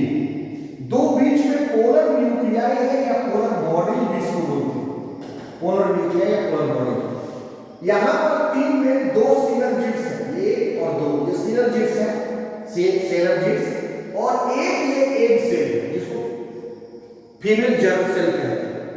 यहाँ पहुंचना उस मेल गैमेट का टारगेट है, जिसके कारण आप कीमोट्रॉपिक मूवमेंट देखे थे, कैसे ये पॉलन ट्यूब यहाँ नीचे आएगा। तो आपको पता है कि डबल फर्टिलाइजेशन में जब पॉलन ग्रेन से यहाँ गिरता है तो पॉलन ट्यूब बनता है। इस पॉलन ट्यूब में डेवलपमेंट होता है। पॉलन ट्यूब में 2 पॉलन ट्यूब जो है वो नीचे की ओर आता है, और इस माइक्रोपाइल एंड से स्पर्म सेल को रिलीज करता है। 2 पॉलन ट्यूब से आगे आप फ्यूज करके स्पर्म सेल रिलीज, देखिए यहाँ पर sperm cell release of sperm cell. एक स्पर्म सेल यहाँ रिलीज होकर आया तो एक सेल के साथ मिल गया, किसके साथ, जो कि ओव्यूल के अंदर ये जो एग सेल, इसीलिए यहाँ ए लिखा, एग सेल के साथ फ्यूज करेंगे। फर्स्ट फ्यूजन में वन मेल गैमेट जो यहाँ एंट्री किया, जिसके पास एक मतलब एक न्यूक्लियस था और एक सेल के पास भी एक न्यूक्लियस था, दोनों आपस में फ्यूज किया और फर्स्ट फ्यूजन जो हुआ जिसके कारण जाइगोट बना, डिप्लॉयड जाइगोट बना। So this is called first fertilization which generated cell of pollen grains from two male gametes ने डेवलप किया। पॉलन ग्रेन्स से दो मेल गैमेट यहां बना, पहला वाला के साथ एक सेल फर्टिलाइज किया और फर्टिलाइज करके गैमेट जो दोनों मेल गैमेट और एक सेल के साथ फीमेल गैमेट फ्यूज करके जाइगोट बना दिया, डिप्लॉयड जाइगोट बना दिया। दूसरा फ्यूजन हुआ एक और जो यहां पर दो पोलर बॉडी जो आया था, वो दो स्पर्म सेल में सेकंड वाला स्पर्म सेल गया और सेकंड वाला स्पर्म सेल जो था ये यहां आ गया बीच में इस पोलर न्यूक्लियाई के साथ, इस पोलर बॉडीज के साथ, और पोलर बॉडीज के साथ फ्यूज करके क्या बनाया, ये बनाया आपको ट्रिप्लॉइड सेल्स बनाया, एंडोस्पर्म। यहां आप देख रहे हैं वन मेल गैमेट जिसके पास एक न्यूक्लियस था प्लस सेकेंडरी न्यूक्लियस जो दो न्यूक्लियस यहां पर रखा था पोलर बॉडीज, और एक वाला जो आया था, इन दोनों को मिलकर प्राइमरी एंडोस्पर्म, इसको एक्चुअली हम PEN बोलते हैं, प्राइमरी एंडोस्पर्म न्यूक्लियस बना। और प्राइमरी एंडोस्पर्म न्यूक्लियस देखिए यहां लिख दिया है, ये ट्रिप्लॉइड बन गया। Since fertilization takes place two times, पहली बार ट्रिप्लॉइड जाइगोट बना, दूसरी बार जो है ट्रिप्लॉइड प्राइमरी एंडोस्पर्म न्यूक्लियस बना सेकंड फ्यूजन में विद द पोलर न्यूक्लियाई के साथ। So this is called double fertilization. तो इसको हम लोग बोलते हैं डबल फर्टिलाइजेशन। होप आप समझ गए होंगे। मैं फिर बोल रहा हूं, दो पोलर बॉडी के साथ सेकंड बार फर्टिलाइजेशन होगा जिसमें दो का न्यूक्लियस और एक ये स्पर्म जाएगा दूसरी बार, और उसको न्यूट्रिशन देने के लिए जाइगोट को ये प्राइमरी एंडोस्पर्म न्यूक्लियस सिर्फ और सिर्फ फ्लावर में बनता है। दूसरी बार फर्टिलाइजेशन होता है, पहली बार जाइगोट बनता है, दूसरी बार प्राइमरी एंडोस्पर्म न्यूक्लियस ट्रिप्लॉइड बनता है, उसको डिप्लॉइड बनता है, इसलिए इसको हम लोग बोलते हैं डबल फर्टिलाइजेशन। समझ गए। नेक्स्ट हम लोग आप आगे करते हैं। फ्लावर का हम लोगों ने कंप्लीट कर लिया। अब एक लास्ट टॉपिक यहां बचा है जो कोटालिडॉन है, यानी सीड जर्मिनेशन। इसमें आप देख पा रहे हैं, और ये आज याद रखिएगा, ये बहुत क्वेश्चन आता है, यहाँ से क्वेश्चन आपको बहुत आता है, इसमें लेबलिंग करने के लिए भी आता है। ये डाइकोट प्लांट है, सीड कट ओपन किया गया है, इसमें ये जो आप देख रहे हैं ये टेस्टा है, और ये जो है ये कोटालिडॉन है, अंदर का कोटालिडॉन है। यहाँ पर एक जो स्ट्रक्चर है इसको हम बोलते हैं प्लूम, ये ग्रो करता है, फ्यूचर सूट बनाता है, और ये जो नीचे की ओर जो जड़ बनाता है वो है रेडिकल। यहाँ पे देखिए प्लूम जो है ये फ्यूचर सूट बनाता है, प्लांट का ऊपर वाला हिस्सा जो कि जमीन से ऊपर जाता है, ब्रांचेज होते हैं, उसमें तना लगता है, उसमें ब्रांच लगता है, उसमें फूल फ्लावर ये सब लगता है, और नीचे का हिस्सा रेडिकल जो है वो फ्यूचर रूट बनाता है, ये भविष्य में नीचे जड़ बनाता है। ये जो पार्ट है ये फूड स्टोरेज करता है, कोटालिडॉन है। इसमें दो कोटालिडॉन है, ये इसलिए डाइकोट प्लांट है, ये चना का बीज आप देख रहे हैं। तो ये था सीड जर्मिनेशन जो प्लूम और रेडिकल में डिवाइडेड है, और कोटालिडॉन है। प्लूम जो है ये फ्यूचर सूट बनाता है, रेडिकल जो है वो फ्यूचर रूट बनाता है। नेक्स्ट हम लोग देखते हैं, आप सेक्सुअल रिप्रोडक्शन इन ह्यूमन में हम लोग आ जाते हैं। ह्यूमन में कैसे होता है रिप्रोडक्शन इन ह्यूमन? तो सबसे पहले प्यूबर्टी इन बॉय वर्सेस गर्ल। तो हमको पता है, आप भी जानते हैं, हर कोई समझता है कि रिप्रोडक्शन तो एडोलेसेंस के बाद जब प्यूबर्टी स्टेज होता है, बॉय जब ग्रो कर जाता है या गर्ल्स का जब ग्रोथ हो जाता है कंप्लीट, तब जाकर रिप्रोडक्शन को उनको सेक्सुअल मैच्योरिटी आता है, यानी प्यूबर्टी का स्टेज आता है, तभी रिप्रोडक्शन करने लायक होते हैं 14 से 15 वर्ष की अवस्था में। तो उसी को प्यूबर्टी हम लोग बोलते हैं, बॉय वर्सेस गर्ल्स। क्या क्या चेंज होता है इसको आप देखिए। गर्ल्स में सबसे पहले ब्रेस्ट का साइज बढ़ने लगता है, breast birds and breast development, ये ब्रेस्ट का साइज बढ़ता है। उसके बाद बॉडी का हेयर्स आते हैं, वाइडनिंग हिप्स, बॉडी के नीचे का जो हिस्सा होता है वो चौड़ा हो जाता है। गेन्स इन बॉडी वेट, शरीर का बॉडी वेट बढ़ता है, एंड बॉडी में फैट का डिपोजिशन होता है। उसका चेंज होता है। और पहला पीरियड जो है फर्स्ट क्वेश्चन पीरियड भी स्टार्ट हो जाता है 11 to 13 इयर्स में। गर्ल्स का मैच्योरिटी जल्दी होता है, गर्ल्स का ग्रोथ थोड़ा तेज होता है शुरू में और उसका अर्ली ग्रोथ। बॉय में grow in penis and testis, testis grow कर जाता है, मैच्योर हो जाता है और पेनिस भी ग्रोथ करता है। Erections happen more often and ejaculation happens और स्पर्म रिलीज होना शुरू होता है, पेनिस जो है वो इरेक्ट होना खड़ा होना शुरू होता है। Body hair including facial hair, चेहरे पर जो है वो दाढ़ी कुछ आ जाते हैं, मुस्टैच एंड बियर्ड आ जाता है, फेशियल हेयर डेवलप करता है। Voice changing and deepening, voice जो है वो हॉरिक हो जाता है, मोटा हो जाता है, डीप वॉइस हो जाता है, हार्ड साउंड हो जाता है, फीमेल में स्वीट साउंड होता है। शोल्डर्स ब्रॉडन, उनका ब्रॉडन होने लगता है, वेट एंड मसल भी गेन होता है। जो कंधे वो चौड़े होते हैं, छाती पर बाल आ जाता है, छाती चौड़ी होती है।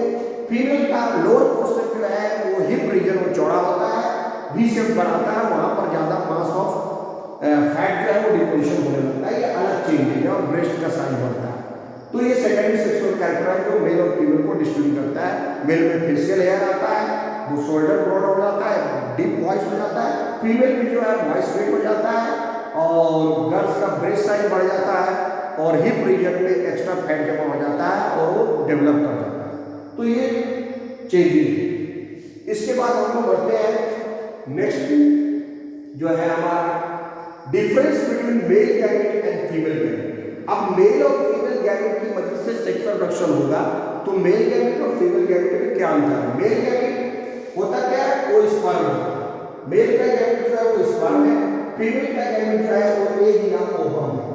तो मेल गैमेट को हम स्पर्म बोलते हैं, फीमेल गैमेट को हम लोग एग या ओवा बोलते हैं, एग और ओवम बोलते हैं।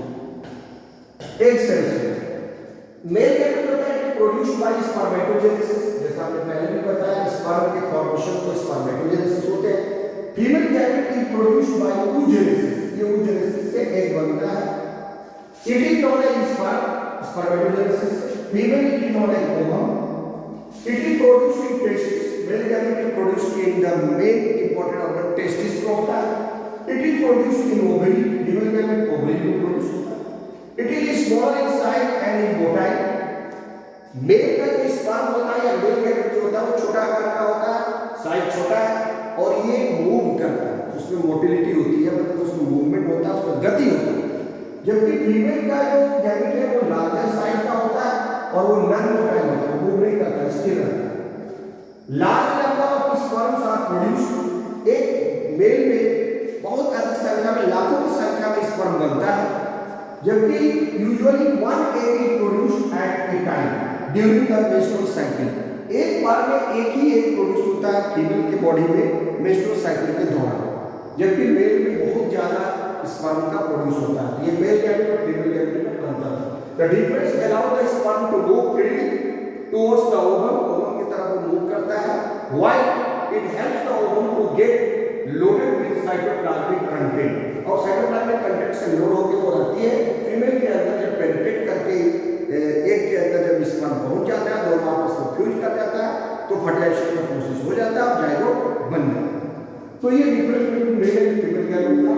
अब नेक्स्ट हम करते हैं parts and functions of male reproductive organ. अब मेल के रिप्रोडक्टिव ऑर्गन को आप देखिए और उसके पार्ट्स का क्या क्या फंक्शन है, क्या क्या रोल है, यहाँ पर दिया हुआ है। सबसे पहले ये डायग्राम से थोड़ा बड़ी डायग्राम आगे हम दिखाते हैं, इसको देखिए, इस पे क्लियरली विजन है मेल के रिप्रोडक्टिव पार्ट को।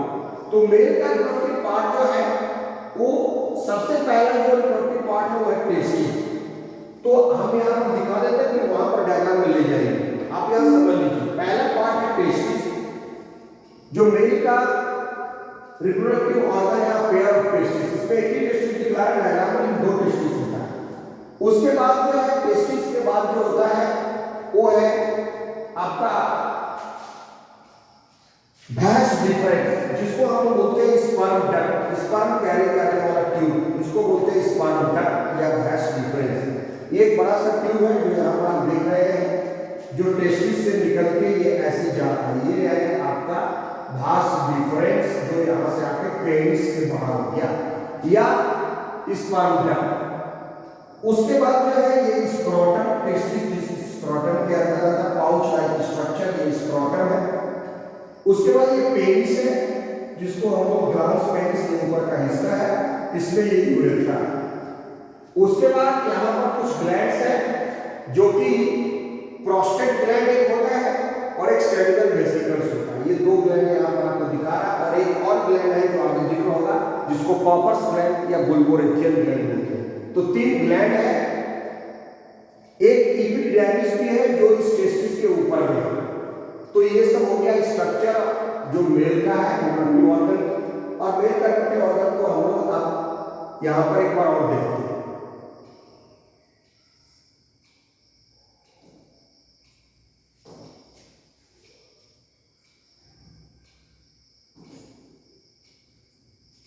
इसको यहां समझते हैं, मेल का रिप्रोडक्टिव ऑर्गन में आ गया। देखिए तो ये फीमेल चला है,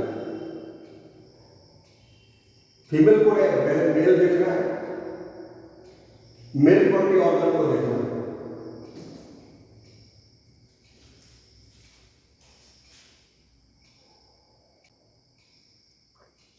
चलिए, male parts and functions of male reproductive organ. तो मेल रिप्रोडक्टिव ऑर्गन में सबसे पहला पार्ट जो है वो स्क्रोटम, आपको दिखाया था वहां स्क्रोटम, जो पाउच लाइक स्ट्रक्चर है वो है स्क्रोटम। स्क्रोटम का काम क्या है? इट प्रोटेक्ट्स द टेस्टिस, क्योंकि टेस्टिस के इसके अंदर रहता है, ये टेस्टिस को होल्ड करता है, प्रोटेक्ट करता है। Control the temperature of the testis, यहाँ पर टेस्टिस के टेम्परेचर को ये 2 से 3 डिग्री कम करके रखता है, 2 से 3 डिग्री तक, ताकि स्पर्म का फॉर्मेशन हो सके। तो ये स्क्रोटम एक पाउच लाइक स्ट्रक्चर है।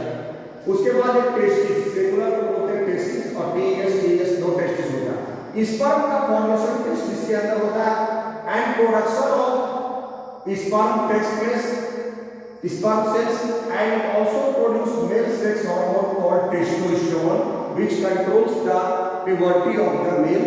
सेकेंडरी सेक्सुअल कंट्रोल करता है, फेशियल हेयर लाता है, टेस्टिस को ग्रोथ कराता है टेस्टोस्टेरोन हार्मोन के कारण, और पेनिस से स्पर्म रिलीज कराता है।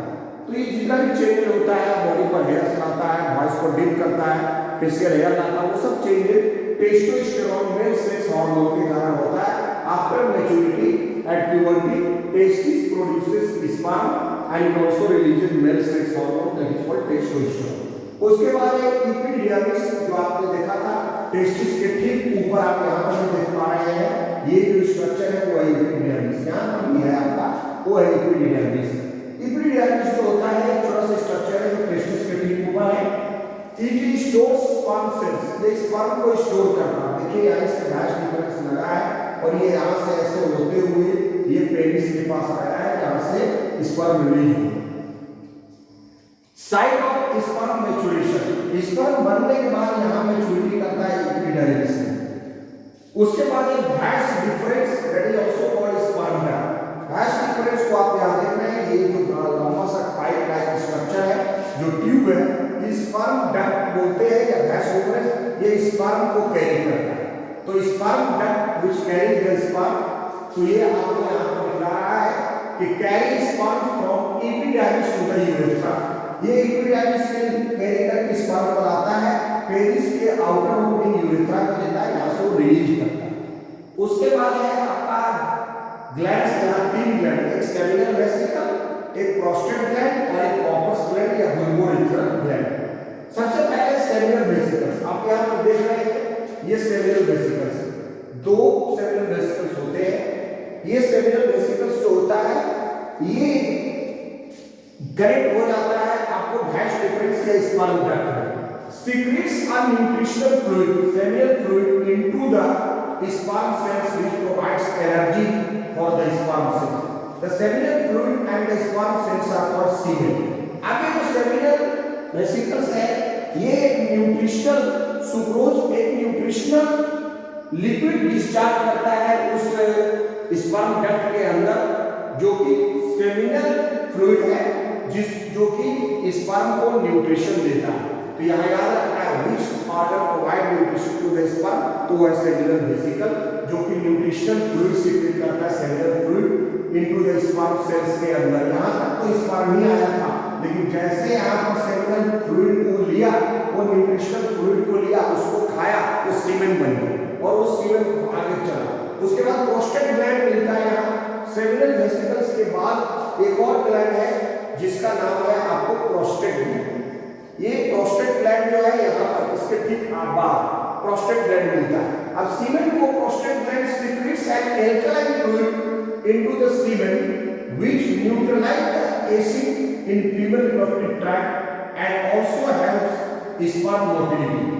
अब ये लिक्विड मटेरियल डिस्चार्ज करता है, एल्कलाइन फ्लूइड भी उसमें डाल देता है जो सीमेन को, चूंकि वो उसी से यूरिन रिलीज होता है, तो यूरिन के एसिडिटी को कम करने के लिए एल्कलाइन फ्लूइड रहता है, साथ ही साथ एक लुब्रिकेशन देता है, तो उस फ्लूइड को डाटा को डिस्चार्ज करने के कारण उसके मूवमेंट को आसान बनाता है। प्रोस्टेट ग्लैंड का ये काम है। उसके बाद है corpus gland secretes fluid which provides lubrication and protects sperm from acid in the urethra. Secretes an alkaline fluid which neutralizes any urine in the urethra. अब कोई यूरिन अगर यूरेथ्रा में है तो उसको ये न्यूट्रलाइज करेगा कॉर्पस ग्लैंड का सीक्रेशन और उसको प्रोटेक्ट करके रखेगा सीमेन को। साथ ही साथ अगर वो वेजाइना में गया तो वेजाइनल एसिडिटी से भी सीमेन को बचाएगा। इसका एल्कलाइन लिक्विड, तो दो एल्कलाइन फ्लूइड प्रोस्टेट ग्लैंड का भी और कॉर्पस ग्लैंड का भी लेके जाता है और उसको प्रोटेक्ट करता है और उसकी मूवेबिलिटी को बढ़ाता है। तो दोनों आपको एनसीईआरटी में कॉर्पस ग्लैंड नहीं पढ़ना है, तो आपको याद रखना है सेमिनल वेसिकल का क्या रोल है, ये अक्सर परीक्षा में आता है। तो उसमें आपको ध्यान देना है कि seminal vesicle provide the seminal fluid, that is the nutritional fluid वो देता है, स्पर्म को न्यूट्रिशन देता है, वो सुक्रोज सप्लाई करके स्पर्म को न्यूट्रिशन देता है और वो स्पर्म डक्ट में अपना सीमेन डिस्चार्ज करता है, अपना सेमिनल फ्लूइड डिस्चार्ज करता है जो सीमेन बन जाता है। जैसे वो स्पर्म भोजन को लेता है, न्यूट्रिशन को लेता है, वो हेल्दी हो जाता है, वो सीमेन बन जाता है और वही सीमेन बाहर आके निकलता है हमारा यूरेथ्रा से। स्पर्म डक्ट कैरी करके आता है, आगे जाता है तो प्रोस्टेट ग्लैंड देता है। प्रोस्टेट ग्लैंड लिक्विड डिस्चार्ज करता है जो कि स्पर्म के को मोटिलिटी को बढ़ाता है और साथ ही साथ एल्कलाइन फ्लूइड देता है जो स्पर्म को प्रोटेक्ट भी करता है, सीमेन को प्रोटेक्ट भी करता है, तो सीमेन हमें उसको प्रोटेक्ट करता है और कॉर्पस ग्लैंड वही काम करता है, प्रोटेक्ट करता है, एल्कलाइन फ्लूइड देता है। उसके बाद है यूरेथ्रा। यूरेथ्रा का काम क्या है, यूरेथ्रा को बाहर निकालता है, ये इसी से ट्यूब जुड़ गया तो ये स्पर्म डक्ट उसको दे देता है। इजेक्ट्स और carries semen containing sperm cells to female reproductive tract और आउटसाइड द बॉडी, ये बाहर रिलीज करता है। अगर वो अंदर घुसा हुआ रहेगा पेनिस तो फीमेल रिप्रोडक्टिव ट्रैक्ट में रिलीज कर देगा यूरेथ्रा, और नहीं तो ऐसे बाहर में रिलीज होगा, यानी पेनिस से बाहर आ जाएगा यूरेथ्रा के जरिए। Also carry urine to outside the body, और एक कॉमन पैसेज है तो मेल में इसी यूरेथ्रा से यूरिन भी बाहर आता है, इसी यूरेथ्रा से सीमेन भी बाहर आता है। उसके बाद एक पेनिस, पेनिस ट्रांसफर्स या डिपॉजिट्स स्पर्म और semen into the female reproductive tract या वेजाइना में ड्यूरिंग इजैकुलेशन और ड्यूरिंग इंटरकोर्स। इंटरकोर्स के दौरान जो है, जो पेनिस जो है ये इजैकुलेटरी ऑर्गन है, कॉपुलेटरी ऑर्गन है, जो फीमेल बॉडी के अंदर जो है इंटरकोर्स के दौरान सीमेन डिस्चार्ज करता है या स्पर्म को रिलीज करता है। तो this is all about male reproductive system जो हम लोगों ने यहाँ पर देखा, जो यहाँ पर भी डायग्राम के माध्यम से आपको बता रहा है। सेमिनल वेसिकल, प्रोस्टेट ग्लैंड और बुल्बोरेथ्रल और कॉर्पस ग्लैंड, ये तीन ग्लैंड होते हैं। सेसेरी ग्लैंड हेल्प करते हैं सीमेन बनाने में, स्पर्म को सीमेन बना के वो मोटिलिटी को बढ़ाता है, उसको रिलीज कर देता है। उसके बाद जो है आपका एपिडर्मिस जो है वो सीमेन को मैच्योर कराता है, स्पर्म को मैच्योर कराता है और भ्रश डिफरेंस में या स्पर्म डक्ट में उसको कैरी करता है। तो this is all about female male reproductive organ, ये हो गया। उसके बाद हम लोग बढ़ते हैं फीमेल की तरफ। ये तो हम लोगों ने देखा था। अब ये फीमेल रिप्रोडक्टिव सिस्टम को आप देखिए बढ़िया से। फीमेल रिप्रोडक्टिव सिस्टम में 3-4 चीज इसको समझना होगा। फीमेल रिप्रोडक्टिव सिस्टम थोड़ा कॉम्प्लेक्स है, तो इसको आप देखिए। यहाँ पर सबसे पहले तो यहाँ पर आपको पहला जो ऑर्गन है ये दिखलाया हुआ है यहाँ पर नीचे के पार्ट से हम लोग चलते हैं तो आपको ज्यादा समझना है। लोअर रिप्रोडक्टिव ट्रैक्ट जो नीचे का हिस्सा है, तो इसमें सबसे पहला स्ट्रक्चर जो आप देख रहे हैं वेजाइना, जो यहां पर आपको दिख रहा है vagina. Vagina the muscular canal that connects the cervix to the external genitalia, serving as the birth canal and an interway for sperm। तो दोनों काम करता है। स्पर्म के लिए ये एंट्री वेजाइना के माध्यम से होता है स्पर्म, और ये बर्थ कैनाल में बेबी बेसिन से बाहर निकलता है, बच्चा भी बाहर निकलता है वेजाइना के जरिए। और ये वेजाइना जो है कनेक्ट करता है पतला स्ट्रक्चर जिसको बोलते हैं सर्विक्स। ये सर्विक्स को जोड़ता है, जो सर्विक्स जाके खुलता है यूट्रस। सर्वाइकल कैनाल, ये जो है ये बीच का, ये सर्वाइकल कैनाल है, इसको देखिए। The passage through the cervix that connects the uterus to the vagina, जो यूट्रस को वेजाइना से जोड़ रहा है cervix canal. allowing sperm entry and menstrual fluid exit, और ये menstrual साइकिल के दौरान ब्लड बेस से बाहर निकलता है और स्पर्म बेस से बाहर मतलब अंदर की ओर जाता है, और ये आ जाता है यूट्रस से। उसके बाद जो है आपको यहाँ पर जो स्ट्रक्चर है वो है यूट्रस। ये यूट्रस है, ये वाला पोर्शन इस यूटेराइन फंडस है, और ये यूटेराइन कैविटी है। Uterine fundus, the upper founded portion of the uterus above the openings of the fallopian tube। fallopian tube के ऊपर का ओपनिंग है ये यूटेराइन फंडस है। नीचे का हिस्सा यूटेराइन कैविटी है। The central hollow space inside the uterus where implantation of the fertilized egg occurs। बच्चा जो है जाइगोट यहीं पर आकर के डेवलप होता है, और इसी यूटेराइन कैविटी में बॉडी के अंदर जो है बेबी का डेवलपमेंट होता है, जाइगोट का डेवलपमेंट होता है, एम्ब्रियो का डेवलपमेंट होता है, वो बेबी बनता है, यानी बच्चा का डेवलपमेंट होता है यूट्रस के अंदर, गर्भाशय के अंदर। मदर का जो यूट्रस है ये डेवलप करता है। तो यही लिखा हुआ यूटेराइन कैविटी में the central hollow space inside the uterus where implantation of the fertilized egg occurs. यहाँ पर एक जो है फर्टिलाइज्ड एग जो है जाइगोट का डेवलपमेंट होता है। उसके बाद जो है आपका नेक्स्ट जो है हमारा है वो है यूट्रस की दीवार, जो आप यहां देख रहे हैं। ये यूट्रस का दीवार का ये मस्कुलर थिक स्ट्रक्चर है दोनों तरफ। इसमें 3 लेयर है। एक है एंडोमेट्रियम जो अंदर का लेयर है, बीच का लेयर है मायोमेट्रियम, और बाहर का लेयर है perimetrium. Endometrium the innermost layer of the uterus thickens during the menstrual cycle and sets during menstruation।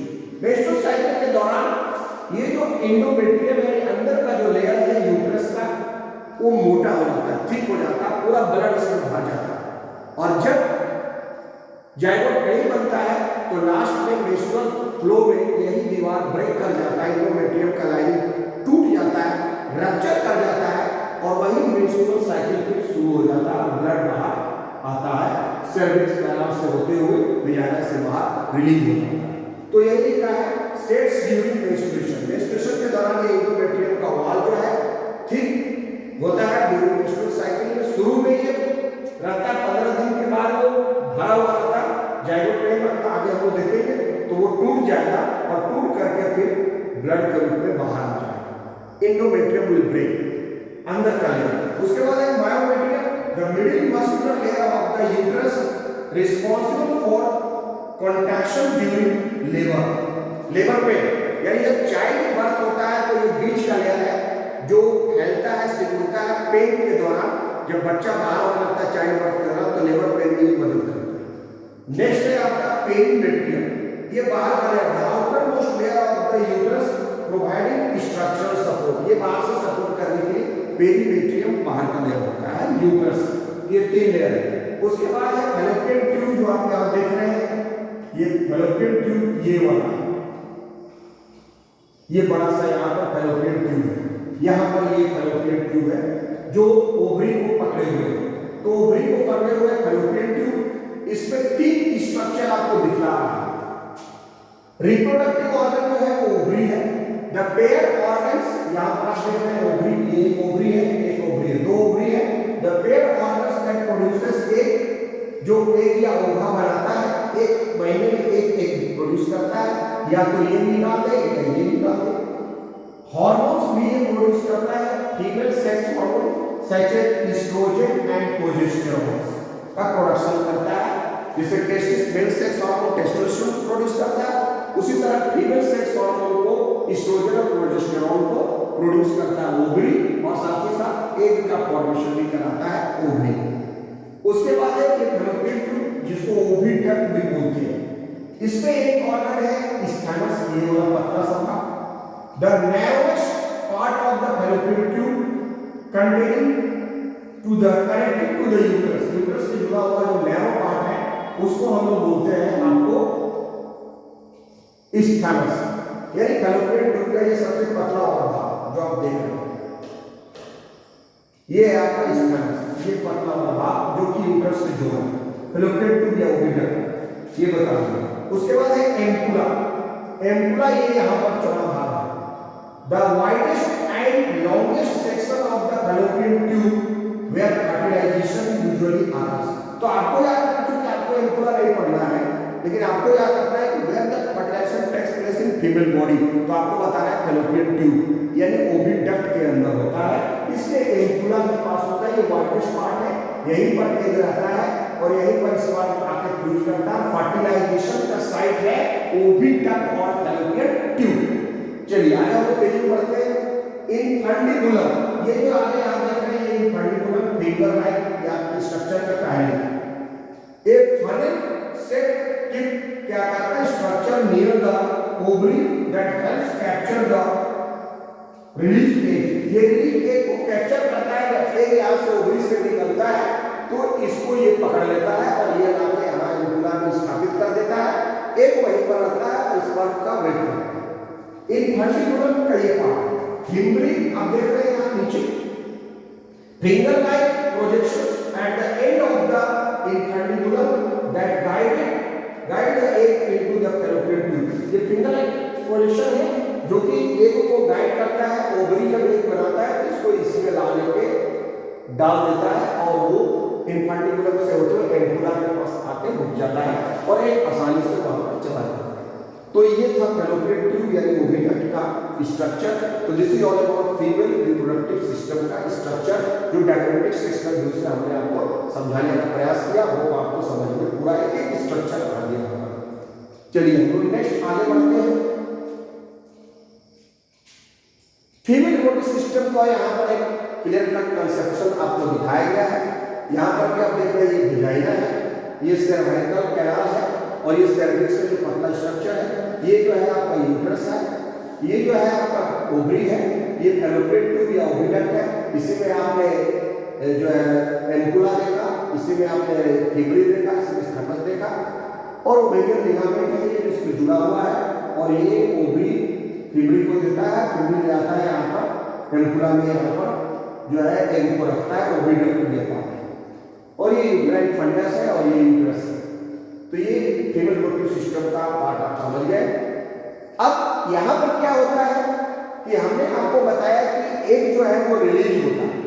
जब एग रिलीज होगा तो देखिए यहाँ पर आप देख रहे हैं ये कॉर्पस ल्यूटियम ओवरी जो है डेवलपिंग, यहाँ पर ओवरी में एग बना, एग बनने के बाद ये बाहर निकल के फिब्री से होते हुए ये आया यहाँ पर ओविडक्ट और यहाँ पर आपको फर्टिलाइजेशन हुआ। यहाँ पर आप देख रहे हैं, बहुत डायग्राम का बड़ा कर लीजिए तो आप देख पा रहे हैं यहाँ पर स्पर्म जो है वो आके अप्रोच कर रहा है, ये स्पर्म आ रहा है और यहाँ पर एग के साथ ये मिल रहा है। स्पर्म तो इधर से ही आया था, ये वेजाइना से होते हुए, यूट्रस से होते हुए, ओविडक्ट से होते हुए इससे माध्यम से यहाँ पहुंच गया ओविडक्ट। यहाँ फर्टिलाइजेशन होती है, fusion of egg and sperm होती है। उसके बाद ये डिवाइड किया, जाइगोट बना, जाइगोट डिवाइड किया और ये धीरे धीरे नीचे आया, फिर डिवाइड किया, फर्दर डिवाइड किया, फर्दर डिवाइड किया, फिर डिवाइड करते करते नीचे आया, बहुत सारा डिवीजन हुआ और लास्ट में ये यहाँ पर एम्ब्रियो बनके ये यूट्रस के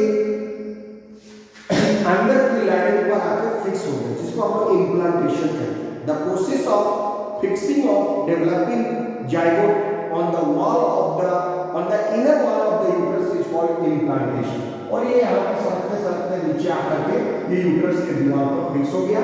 अब यहाँ डेवलप करेगा, प्लासेंटा बनेगा और फिर वो मदर बॉडी से बाहर आएगा। वो आगे हम लोग देखते हैं। तो ये आप कैसे आता है, ये प्रोसेस को आप समझिए। यहाँ पे डायग्राम के माध्यम से समझाया। यहाँ जाइगोट बन जाएगा, धीरे धीरे डेवलप करते करते वो नीचे की ओर आएगा और यूट्रस के दीवार पर चिपक जाएगा। नेक्स्ट, अब इस दौरान जो है कुछ चेंजेस हो रहा है हमारे फीमेल रिप्रोडक्टिव ऑर्गन के अंदर, उसको हम लेके करके देखते हैं। चलिए, सबसे पहला जो प्रोसेस है वो है ओवुलेशन। ओवुलेशन मतलब एग का फॉर्मेशन, ओवम का फॉर्मेशन कब होगा भाई? तो ये तो होगा फीमेल बॉडी के अंदर। The process of release of mature egg और ovum from ovary into the oviduct, आपको भी दिखाया कि एग रिलीज होके आएगा इनसाइड द फैलोपियन ट्यूब। उस प्रोसेस को हम लोग ओवुलेशन कहते हैं, जिस प्रोसेस द्वारा ओवरी से एग रिलीज होकर ओविडक्ट में आता है, is called ovulation. Ovulation takes place on 14th day of the menstrual cycle। जो menstrual cycle मदर बॉडी में चलता है, स्टार्ट होता है 28 दिन से 28-29 दिन का साइकिल। आगे अभी इसके बाद हम मेंस्ट्रुएशन भी देखेंगे। उस दौरान जो है 14वें दिन ओवुलेशन होता है, उसी को हम लोग बोलते हैं ओवुलेशन, यानी mid of the cycle. Mid of the cycle में होता है ये बीच में 14वें दिन, उसको ओवुलेशन बोलते हैं। ओवरीज के द्वारा एग को रिलीज करने की प्रक्रिया को ओवुलेशन कहते हैं। उसके बाद है फर्टिलाइजेशन। तो fusion of male sperm and female gamete, fusion of male and female gamete that is sperm and ovum is called fertilization. कहां होता है fertilization? In the oviduct of Fallopian tube. Site of fertilization है Fallopian tube या oviduct, जहां हमने आपको बताया था, जहां पर एक स्पर्म मिलता है, मोटाइल स्पर्म जो है मूवमेंट के, और स्पर्म आता है एक को ढूंढते ढूंढते, और जैसे वो ओविडक्ट के पास पहुंचता है वहां पर एक है उसके साथ फ्यूज कर जाता है, और उस प्रोसेस को हम लोग बोलते हैं फर्टिलाइजेशन। अब फर्टिलाइजेशन हो गया तो धीरे धीरे डेवलप करके नीचे आया। नीचे आने के बाद वो यूट्रस के वॉल पर फिक्स हो जाएगा, जिसको हम लोग बोलेंगे implantation. The process of attachment, वो अटैच हो जाएगा, ऑफ ग्रोइंग एम्ब्रियो, जाइगोट को डेवलप करा जो एम्ब्रियो है उसको, उसका attachment to the inner wall endometrium of uterus is called implantation. यानी जब यूट्रस के दीवार पर, अंदर वाले दीवार एंडोमेट्रियम पर धीरे धीरे आकर हम वहां पर आपको पहले से दिखा दिया, जो डेवलपिंग एम्ब्रियो है जाइगोट से डेवलप करके एम्ब्रियो बना है, वो आकर के यूट्रस के इनर वॉल पर फिक्स हो जाएगा। उस अटैचमेंट प्रोसेस को हम लोग बोलेंगे इम्प्लांटेशन। वो इम्प्लांट हो जाएगा यूट्रस के दीवार में। उसके बाद है टर्म गेस्टेशन। गेस्टेशन यानी बच्चा का डेवलपमेंट मदर बॉडी में जो 9 महीने का पीरियड होता है उसको हम लोग बोलते हैं गेस्टेशन। वही लिखा हुआ है, total time period during which embryo develops inside the uterus from implantation to child birth is called gestation period. उसको हम लोग गेस्टेशन पीरियड कहते हैं। And it is about 9 month और 280 डेज। 9 महीने या 280 दिन का लगभग ये पीरियड होता है जब बच्चा डेवलप करता है मदर बॉडी के अंदर। उस पूरे पीरियड को हम लोग इम्प्लांटेशन से लेकर चाइल्ड बर्थ तक का जो डेवलपमेंट 9 मंथ का होता है उसको हम लोग गेस्टेशन पीरियड बोलते हैं। उसके बाद है पार्च्यूरेशन। पार्च्यूरेशन एक वह प्रोसेस है जिसके जरिए मदर बॉडी से बाहर आता है। हमने कहा कि जो बीच वाला जो लेयर है वो लेवल पेन कराता है और मसल्स जो है वो ब्रेक करता है और यूट्रस से बाहर निकल करके जो है बर्थ कैनाल के जरिए वेजाइना से बेबी बाहर आता है। उस प्रोसेस को हम लोग पार्च्यूरेशन कहते हैं। The process of giving birth to a young one from mother's body is called parturition. Mother body से जब बेबी का जन्म होता है उस प्रक्रिया को हम लोग बोलते हैं पार्च्यूरेशन। तो ये टर्म वो आप समझ गए हो बिल्कुल।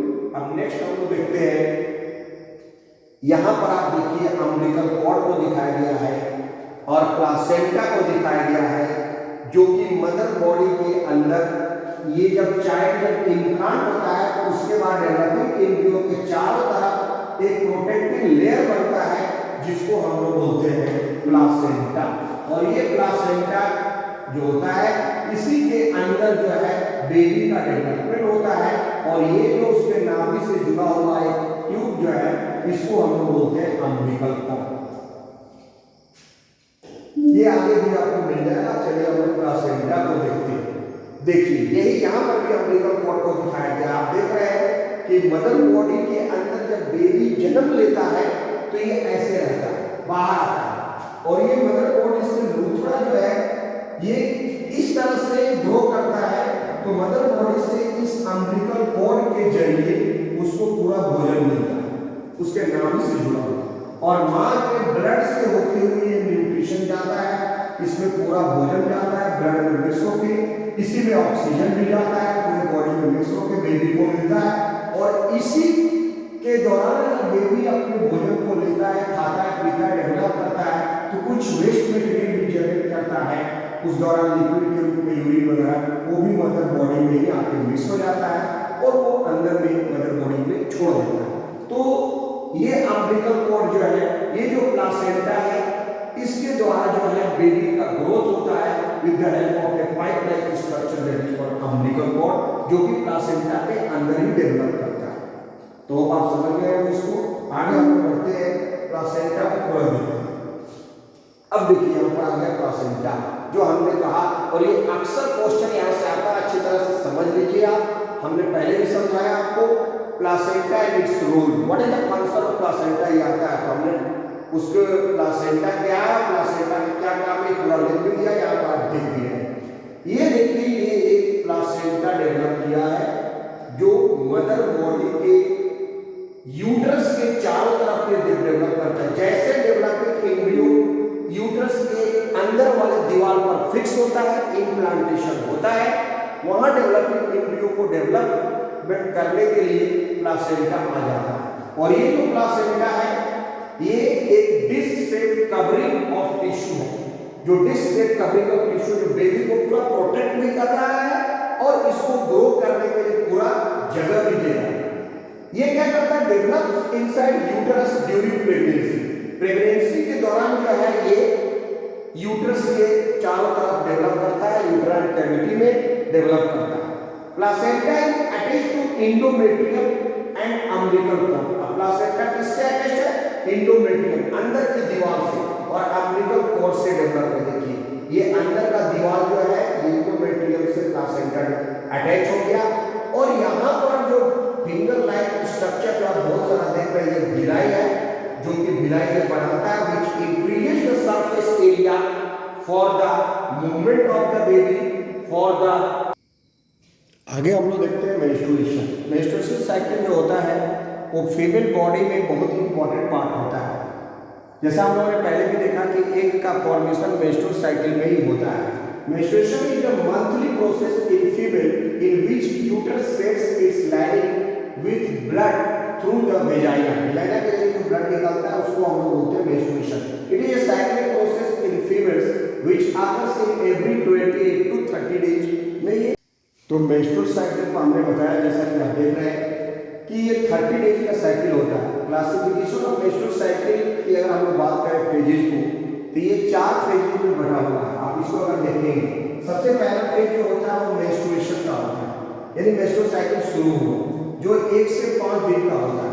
इस दौरान जो है ये जो एंडोमेट्रियम का लाइनिंग है ये ब्रेक कर जाता है और ब्लड फ्लो होने लगता है वेजाइना से बाहर आता है। उसके बाद जो है 1 से 5 दिन के बाद जो है वो दूसरा फेज है जिसको हम फॉलिकुलर फेज बोलते हैं। इस दौरान क्या होता है, ये मैच्योरिटी का फेज है, मतलब ये प्रिपरेशन का फेज, अपने आप को ये तैयार करता है। जो रप्चर का प्रोसेस था उसको वो एक तरह से दोबारा तैयार करता है, और इस दौरान जो होता है यहाँ पर ओवरी से जो है एक बनने लगता है, और यहाँ पर जो है जो एंडोमेट्रियम यानी यूट्रस का जो दीवार है उसमें एक्स्ट्रा ब्लड भर जाता है, पूरा ब्लड जो है इसमें सप्लाई हो जाता है, और ये 2 प्रोसेस के लिए तैयार हो जाता है इस फॉलिकुलर फेज में। कि अगर जाइगोट मिलेगा तो इस ब्लड से उसको न्यूट्रिशन कराएगा, अगर जाइगोट नहीं मिलेगा तो उस स्टेज में ये ब्लड से भरा हुआ, ब्लड से फिल्ड जो एंडोमेट्रियम का दीवार है ये टूट जाएगा, रप्चर कर जाएगा और मेंस्ट्रुअल फिर चालू हो जाएगा।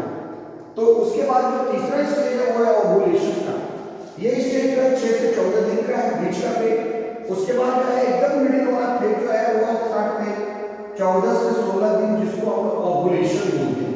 इस दौरान ओवरी से एक एग निकलता है, द फॉर्मेशन ऑफ ओवम और egg takes place during ovulation, उसी को हम ओवुलेशन कहते हैं, और ये आकर के ओविडक्ट में फिक्स हो जाता है। और जाइगोट बनने के लिए एक जो है वहां पर स्पर्म का वेट करता है। अगर स्पर्म आ गया या जाइगोट बन गया तो जैसे हमने दिखाया था डायग्राम में, ये डेवलप करते करते यहाँ यूट्रस के दीवार पर चिपक जाएगा, फिर इसका रप्चर नहीं होगा और ये वाला प्रोसेस नहीं होगा, यानी कि वो ब्रेकिंग नहीं होगा और वो प्रेगनेंसी कंसीव कर जाएगा और आगे जो है वो यहाँ पर प्लासेंटा डेवलप करेगा और धीरे धीरे मदर बॉडी के अंदर डेवलपमेंट चालू हो जाएगा, एम्ब्रियो बनेगा, फीटस बनेगा और फिर बेबी बन के बाहर आ जाएगा गेस्टेशन पीरियड के बाद।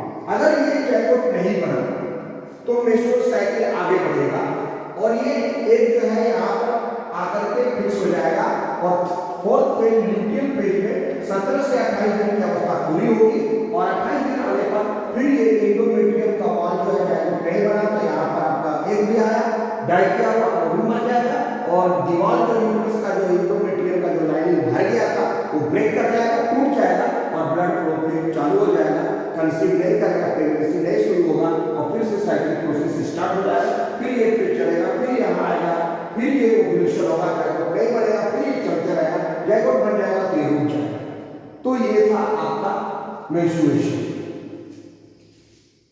आगे हम लोग बढ़ते हैं, नेक्स्ट जो है हम लोग देखते हैं इसके बाद का जो स्टेज है वो है आपका गर्ल्स के चाइल्ड में मेनार्ची होता है, मेनोपॉज होता है और ओल्ड एज होता है। जब गर्ल का जन्म लेता है उसके बाद डेवलपमेंट होता है तो वो मैच्योरिटी आता है, प्यूबर्टी आता है, तो सबसे पहली बार उसका मेंस्ट्रुअल साइकिल शुरू होता है, उसी को हम लोग मेनार्ची बोलते हैं। The beginning of the menstrual cycle और first menstrual flow after puberty in girls is called मेनार्ची।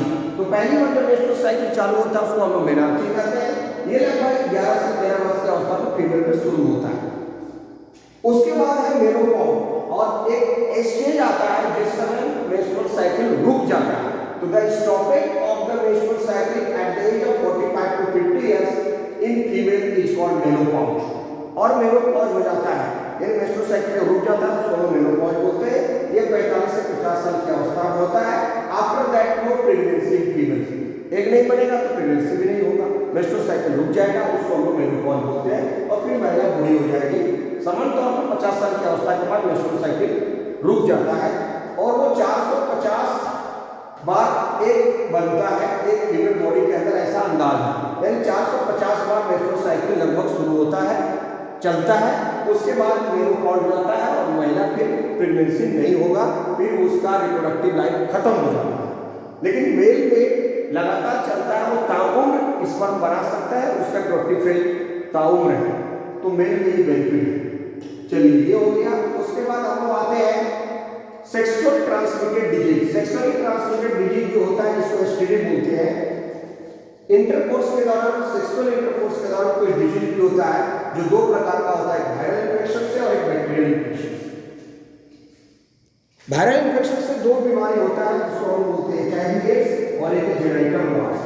HIV AIDS जो होता है वो बहुत खतरनाक बीमारी है जो इंटरकोर्स के दौरान अगर व्यक्ति कोई प्रोटेक्टिव सुरक्षा कवच नहीं लेता और बहुत सारे मल्टीपल पार्टनर के साथ सेक्स करता है तो उसको एचआईवी एड्स होने का खतरा रहता है। और एचआईवी जो है ह्यूमन इम्यूनोडेफिशिएंसी वायरस होता है और एड्स का फुल फॉर्म है एक्वायर्ड इम्यूनोडेफिशिएंसी सिंड्रोम, जो मल्टीपल पार्टनर से सेक्स करने से होता है। अगर एक लड़की बहुत सारे लड़के से सेक्स करती है तो लड़की को हो सकता है, अगर एक लड़का बहुत सारे लड़के से सेक्स करता है तो लड़के को भी हो सकता है। तो इस दौरान जो है ये एचआईवी एड्स होता है। फिर ब्लड भी अगर किसी एचआईवी एड्स चढ़ा दिया तो उसको भी हो सकता है, या कुछ ब्लेड या सिरिंज भी हम इसलिए अलग अलग यूज करते हैं, एक आदमी का यूज किया दूसरे को नहीं जाता, उससे भी एड्स होने का खतरा रहता है। तो ये कुछ कारण था। और जेनेटिक वार्ड भी बीमारी है। बैक्टीरियल इन्फेक्शन जो है वो गोनोरिया और सिफिलिस के दो बीमारी होता है जिसमें जेनेटिक ऑर्गन के टेस्टिस, पेनिस या ओवरी में या जेनेटिक पार्ट वेजाइना में इन्फेक्शन हो जाता है और उसके कारण फोड़े फोड़े हो जाते हैं, जो बैक्टीरियल इन्फेक्शन है जो आसानी से ठीक हो जाता है। तो ये कुछ सेक्सुअली ट्रांसमिटेड डिजीज था। इसको रोका जा सकता है अगर हम कंट्रासेप्टिव डिवाइस यूज करें, अगर प्रोटेक्शन लें। प्रोटेक्शन कैसे लेते हैं? तो कंट्रासेप्टिव मेथड यूज करते हैं। क्या क्या मेथड यूज करते हैं देखिए यहाँ पर दिया हुआ है। दो तरह ये कैटेगराइज किया गया, टेम्परेरी एक परमानेंट। टेम्परेरी कौन है? जो कुछ दिन के लिए, यूज टू पोस्टपोन प्रेगनेंसी और स्पेस बर्थ। बहुत सारे बच्चों के बीच में हम गैप देना चाहते हैं तो प्रेगनेंसी नहीं चाहते तो उस दौरान जो है हम लोग टेम्पोररी मेथड यूज करते हैं। टेम्पोररी मेथड में यूज टू पोस्टपोन प्रेगनेंसी और स्पेस बर्थ के लिए लेते हैं बैरियर मेथड है, कंडोम का प्रयोग कीजिए। नेचुरल कंट्रासेप्शन है कि जिस समय खतरा है, जिस समय मिडिल टाइम है 14 से 16 दिन वाला थर्ड पेज में, उस समय सेक्स नहीं कीजिए या फिर इस सीमेन को स्पर्म को बाहर डिस्चार्ज कीजिए। ये है नेचुरल मेथड। ओरल कंट्रासेप्टिव में केमिकल पिल्स, सखी सहेली वगैरह पिल्स यूज करके, आजकल इंजेक्टेबल्स भी आ गए, इंजेक्शन दे करके प्रेगनेंसी को रोका जा सकता है। इम्प्लांट्स है जो बॉडी में लगाया जा सकता है फीमेल के पास, और डिवाइसेस है IUCD इंट्रायूटेराइन कंट्रासेप्टिव डिवाइसेस जिसको हम लोग बोलते हैं कॉपर टी, वो भी लगाया जा सकता है। उसके बाद है परमानेंट मेथड, जो सर्जिकल मेथड है, इसमें परमानेंट बंद कर दिया जाता है। फीमेल में ट्यूबेक्टोमी होता है, मेल में वेसोक्टोमी होता है। ये सर्जिकल मेथड है, इसमें परमानेंट चाइल्ड बर्थ को रोक दिया जाता है। अगर आदमी चाहता है कि अब हमारा बच्चा नहीं हो, पूरा डिटरमाइंड है, तो वो फीमेल का मध्याकरण किया जाता है, उसके फैलोपियन ट्यूब को काट करके जोड़ दिया जाता है, जिससे एक जो है वो के पास स्पर्म नहीं जाए, तो उसके ट्यूब को काट के फैलोपियन ट्यूब को, इसको ट्यूबेक्टोमी बोलते हैं। और मेल में वैसेक्टोमी होता है, नसबंदी होता है, यानी उसके भैंस डिफरेंस जो लंबा सा ट्यूब था भैंस डिफरेंस, उसको काट दिया जाता है और उसको बांध दिया जाता है, जोड़ दिया जाता है, बंद कर दिया जाता है, तो सीमेन बाहर पेनिस से नहीं निकलता है, तो उसको वैसेक्टोमी बोलते हैं। तो ये दो मेथड है जिसको आगे हम और डिटेल में देख रहे हैं। ये देखिए कंट्रासेप्शन या बर्थ कंट्रोल का मेथड दे दिया। इसमें आपका है various contraceptive methods not only prevent unwanted pregnancy, ये प्रेगनेंसी से ही नहीं होता but also are the most important measures to check population growth rate. Population growth rate को चेक करने के लिए अलग अलग तरह का डिवाइस अपनी व्यक्ति सुविधा अनुसार कंट्रासेप्टिव डिवाइस या बर्थ कंट्रोल मेथड को इस्तेमाल कर सकता है। बर्थ कंट्रोल बहुत जरूरी है क्योंकि इससे जो है परिवार जो है वो सुरक्षित रहता है और परिवार जो है वो हेल्दी बनता है, जो माँ है वो भी सुरक्षित रहती है, हेल्दी रहती है। इसलिए बच्चे जो है के बीच में अंतर होना चाहिए और कम बच्चे होंगे तो छोटा परिवार खुशहाल परिवार होगा और वो बर्थ को कंट्रोल करेगा, अच्छा शिक्षा देगा, अपने परिवार को अपना अच्छा जीवन यापन करेगा। इसलिए बर्थ कंट्रोल के लिए कंट्रासेप्टिव मेथड सरकार भी चलाया है, लोग अपनी सुविधा अनुसार यूज करते हैं।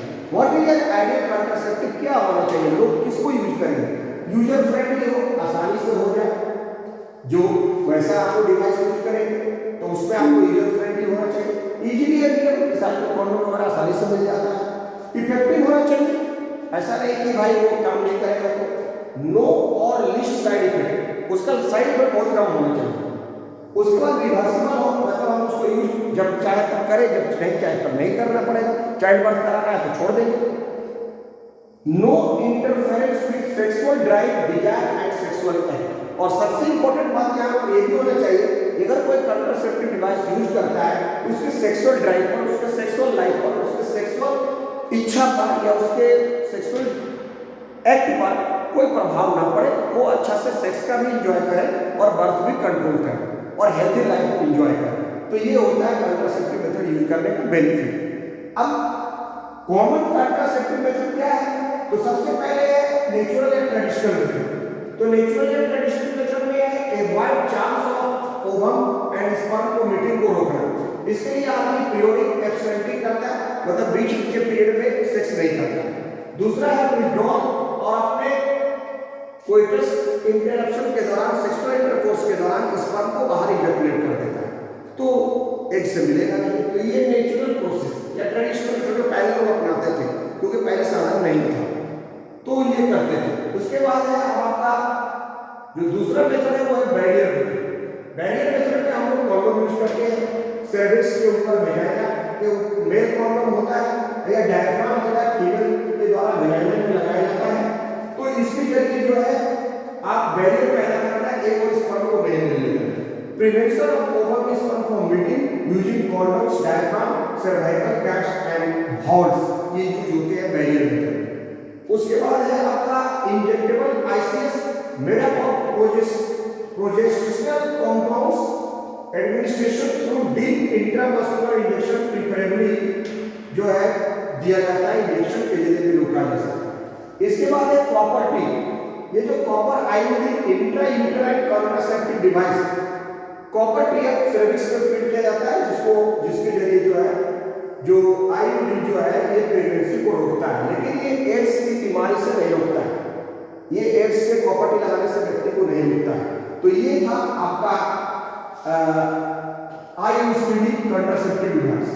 उसके बाद जो है आपका इम्प्लांट्स। इम्प्लांट्स जो है ये लगाया जाता है जो रोकता है प्रेगनेंसी को। ओरल कॉन्ट्रासेप्टिव मेथड में प्रोजेस्टेरोन और प्रोजेस्टेरोन हार्मोन को नहीं बनने देता है। ये हार्मोनल पिल्स है जो गोलियां महिलाएं खाती है मेंस्ट्रुअल साइकिल के दौरान, और ये प्रेगनेंसी को रोकता है। और सबसे अंतिम में जो आप मेथड देख रहे हैं ये है सर्जिकल मेथड, जो ट्यूबरक्लोमी क्या था, जो हमने बताया कि यूटेराइन ट्यूब को कट कर दिया जाता है, जिसके कारण यहाँ से स्पर्म जो है अंदर नहीं आ पाएगा, और ये बंधकरण हो गया, महिला का फैलोपियन ट्यूब को काट दिया गया। ये सर्जिकल मेथड है। दूसरा जो है भैश डिफरेंस आप देख रहे हैं, को काट दिया गया, और जो भैश डिफरेंस उसको काट के जोड़ दिया गया, इसको बंद कर दिया, तो टेस्टिस से जो स्पर्म रिलीज होकर के जो पेनिस के पास से बाहर नहीं निकलेगा और ये नसबंदी हो जाएगा। वैसेक्टोमी करते हैं, ये सर्जिकल मेथड है। तो these are the method of birth control, जिसके चलते आदमी बर्थ कंट्रोल भी कर लेगा और हेल्दी लाइफ भी जिएगा, सेक्सुअल डिजायर को भी वो आसानी से एंजॉय करेगा। तो ये कुछ कंट्रासेप्टिव डिवाइस था, जिसमें आपका बैरियर मेथड था, केमिकल मेथड था, इंट्रायूटेराइन कंट्रासेप्टिव डिवाइस था और सर्जिकल मेथड था। तो ये हम लोग यूज करते हैं। ओरल कंट्रासेप्टिव पिल्स गोली दिया था, केमिकल पिल्स और हार्मोनल पिल्स होता है, जो हार्मोनल इम्बैलेंस करके एग नहीं बनने देता है, तो स्पर्म जाएगा भी तो कुछ नहीं होगा। तो ये केमिकल मेथड है। ये बैरियर मेथड कॉन्डोम का ही है। ये सब आप देख रहे हैं यूट्रस में वेजाइना में। एक कंट्रासेप्टिव जेली भी लगाया जाता है, स्पर्मिसाइड आजकल आता है जो स्पर्म को मार देता है छिड़काव करने से। तो जो अपने सुविधा अनुसार आदमी यूज कर सकता है। ये था कुछ कंट्रासेप्टिव डिवाइस जो बर्थ कंट्रोल के लिए यूज होता है। चलिए, तो ये आपने समझ लिया, और इस तरह से हम लोग पूरा जो है कंप्लीट किए हैं। आगे हम लोग देखते हैं कि ये चैप्टर जो है हमारा वन शॉट में हमने कंप्लीट किया। और थैंक यू फॉर वॉचिंग। और अगर आपने हमारे चैनल को सब्सक्राइब नहीं किया है तो चैनल को सब्सक्राइब कीजिए। आप लोग के लिए लगातार मेहनत कर रहे हैं, तो आपका भी एक नैतिक जिम्मेवारी बनता है कि हमको भी सपोर्ट करें, और अपने दोस्तों को भी शेयर कीजिए, चैनल को सब्सक्राइब कीजिए और वीडियो को लाइक कीजिए, कमेंट कीजिए। Thank you for watching.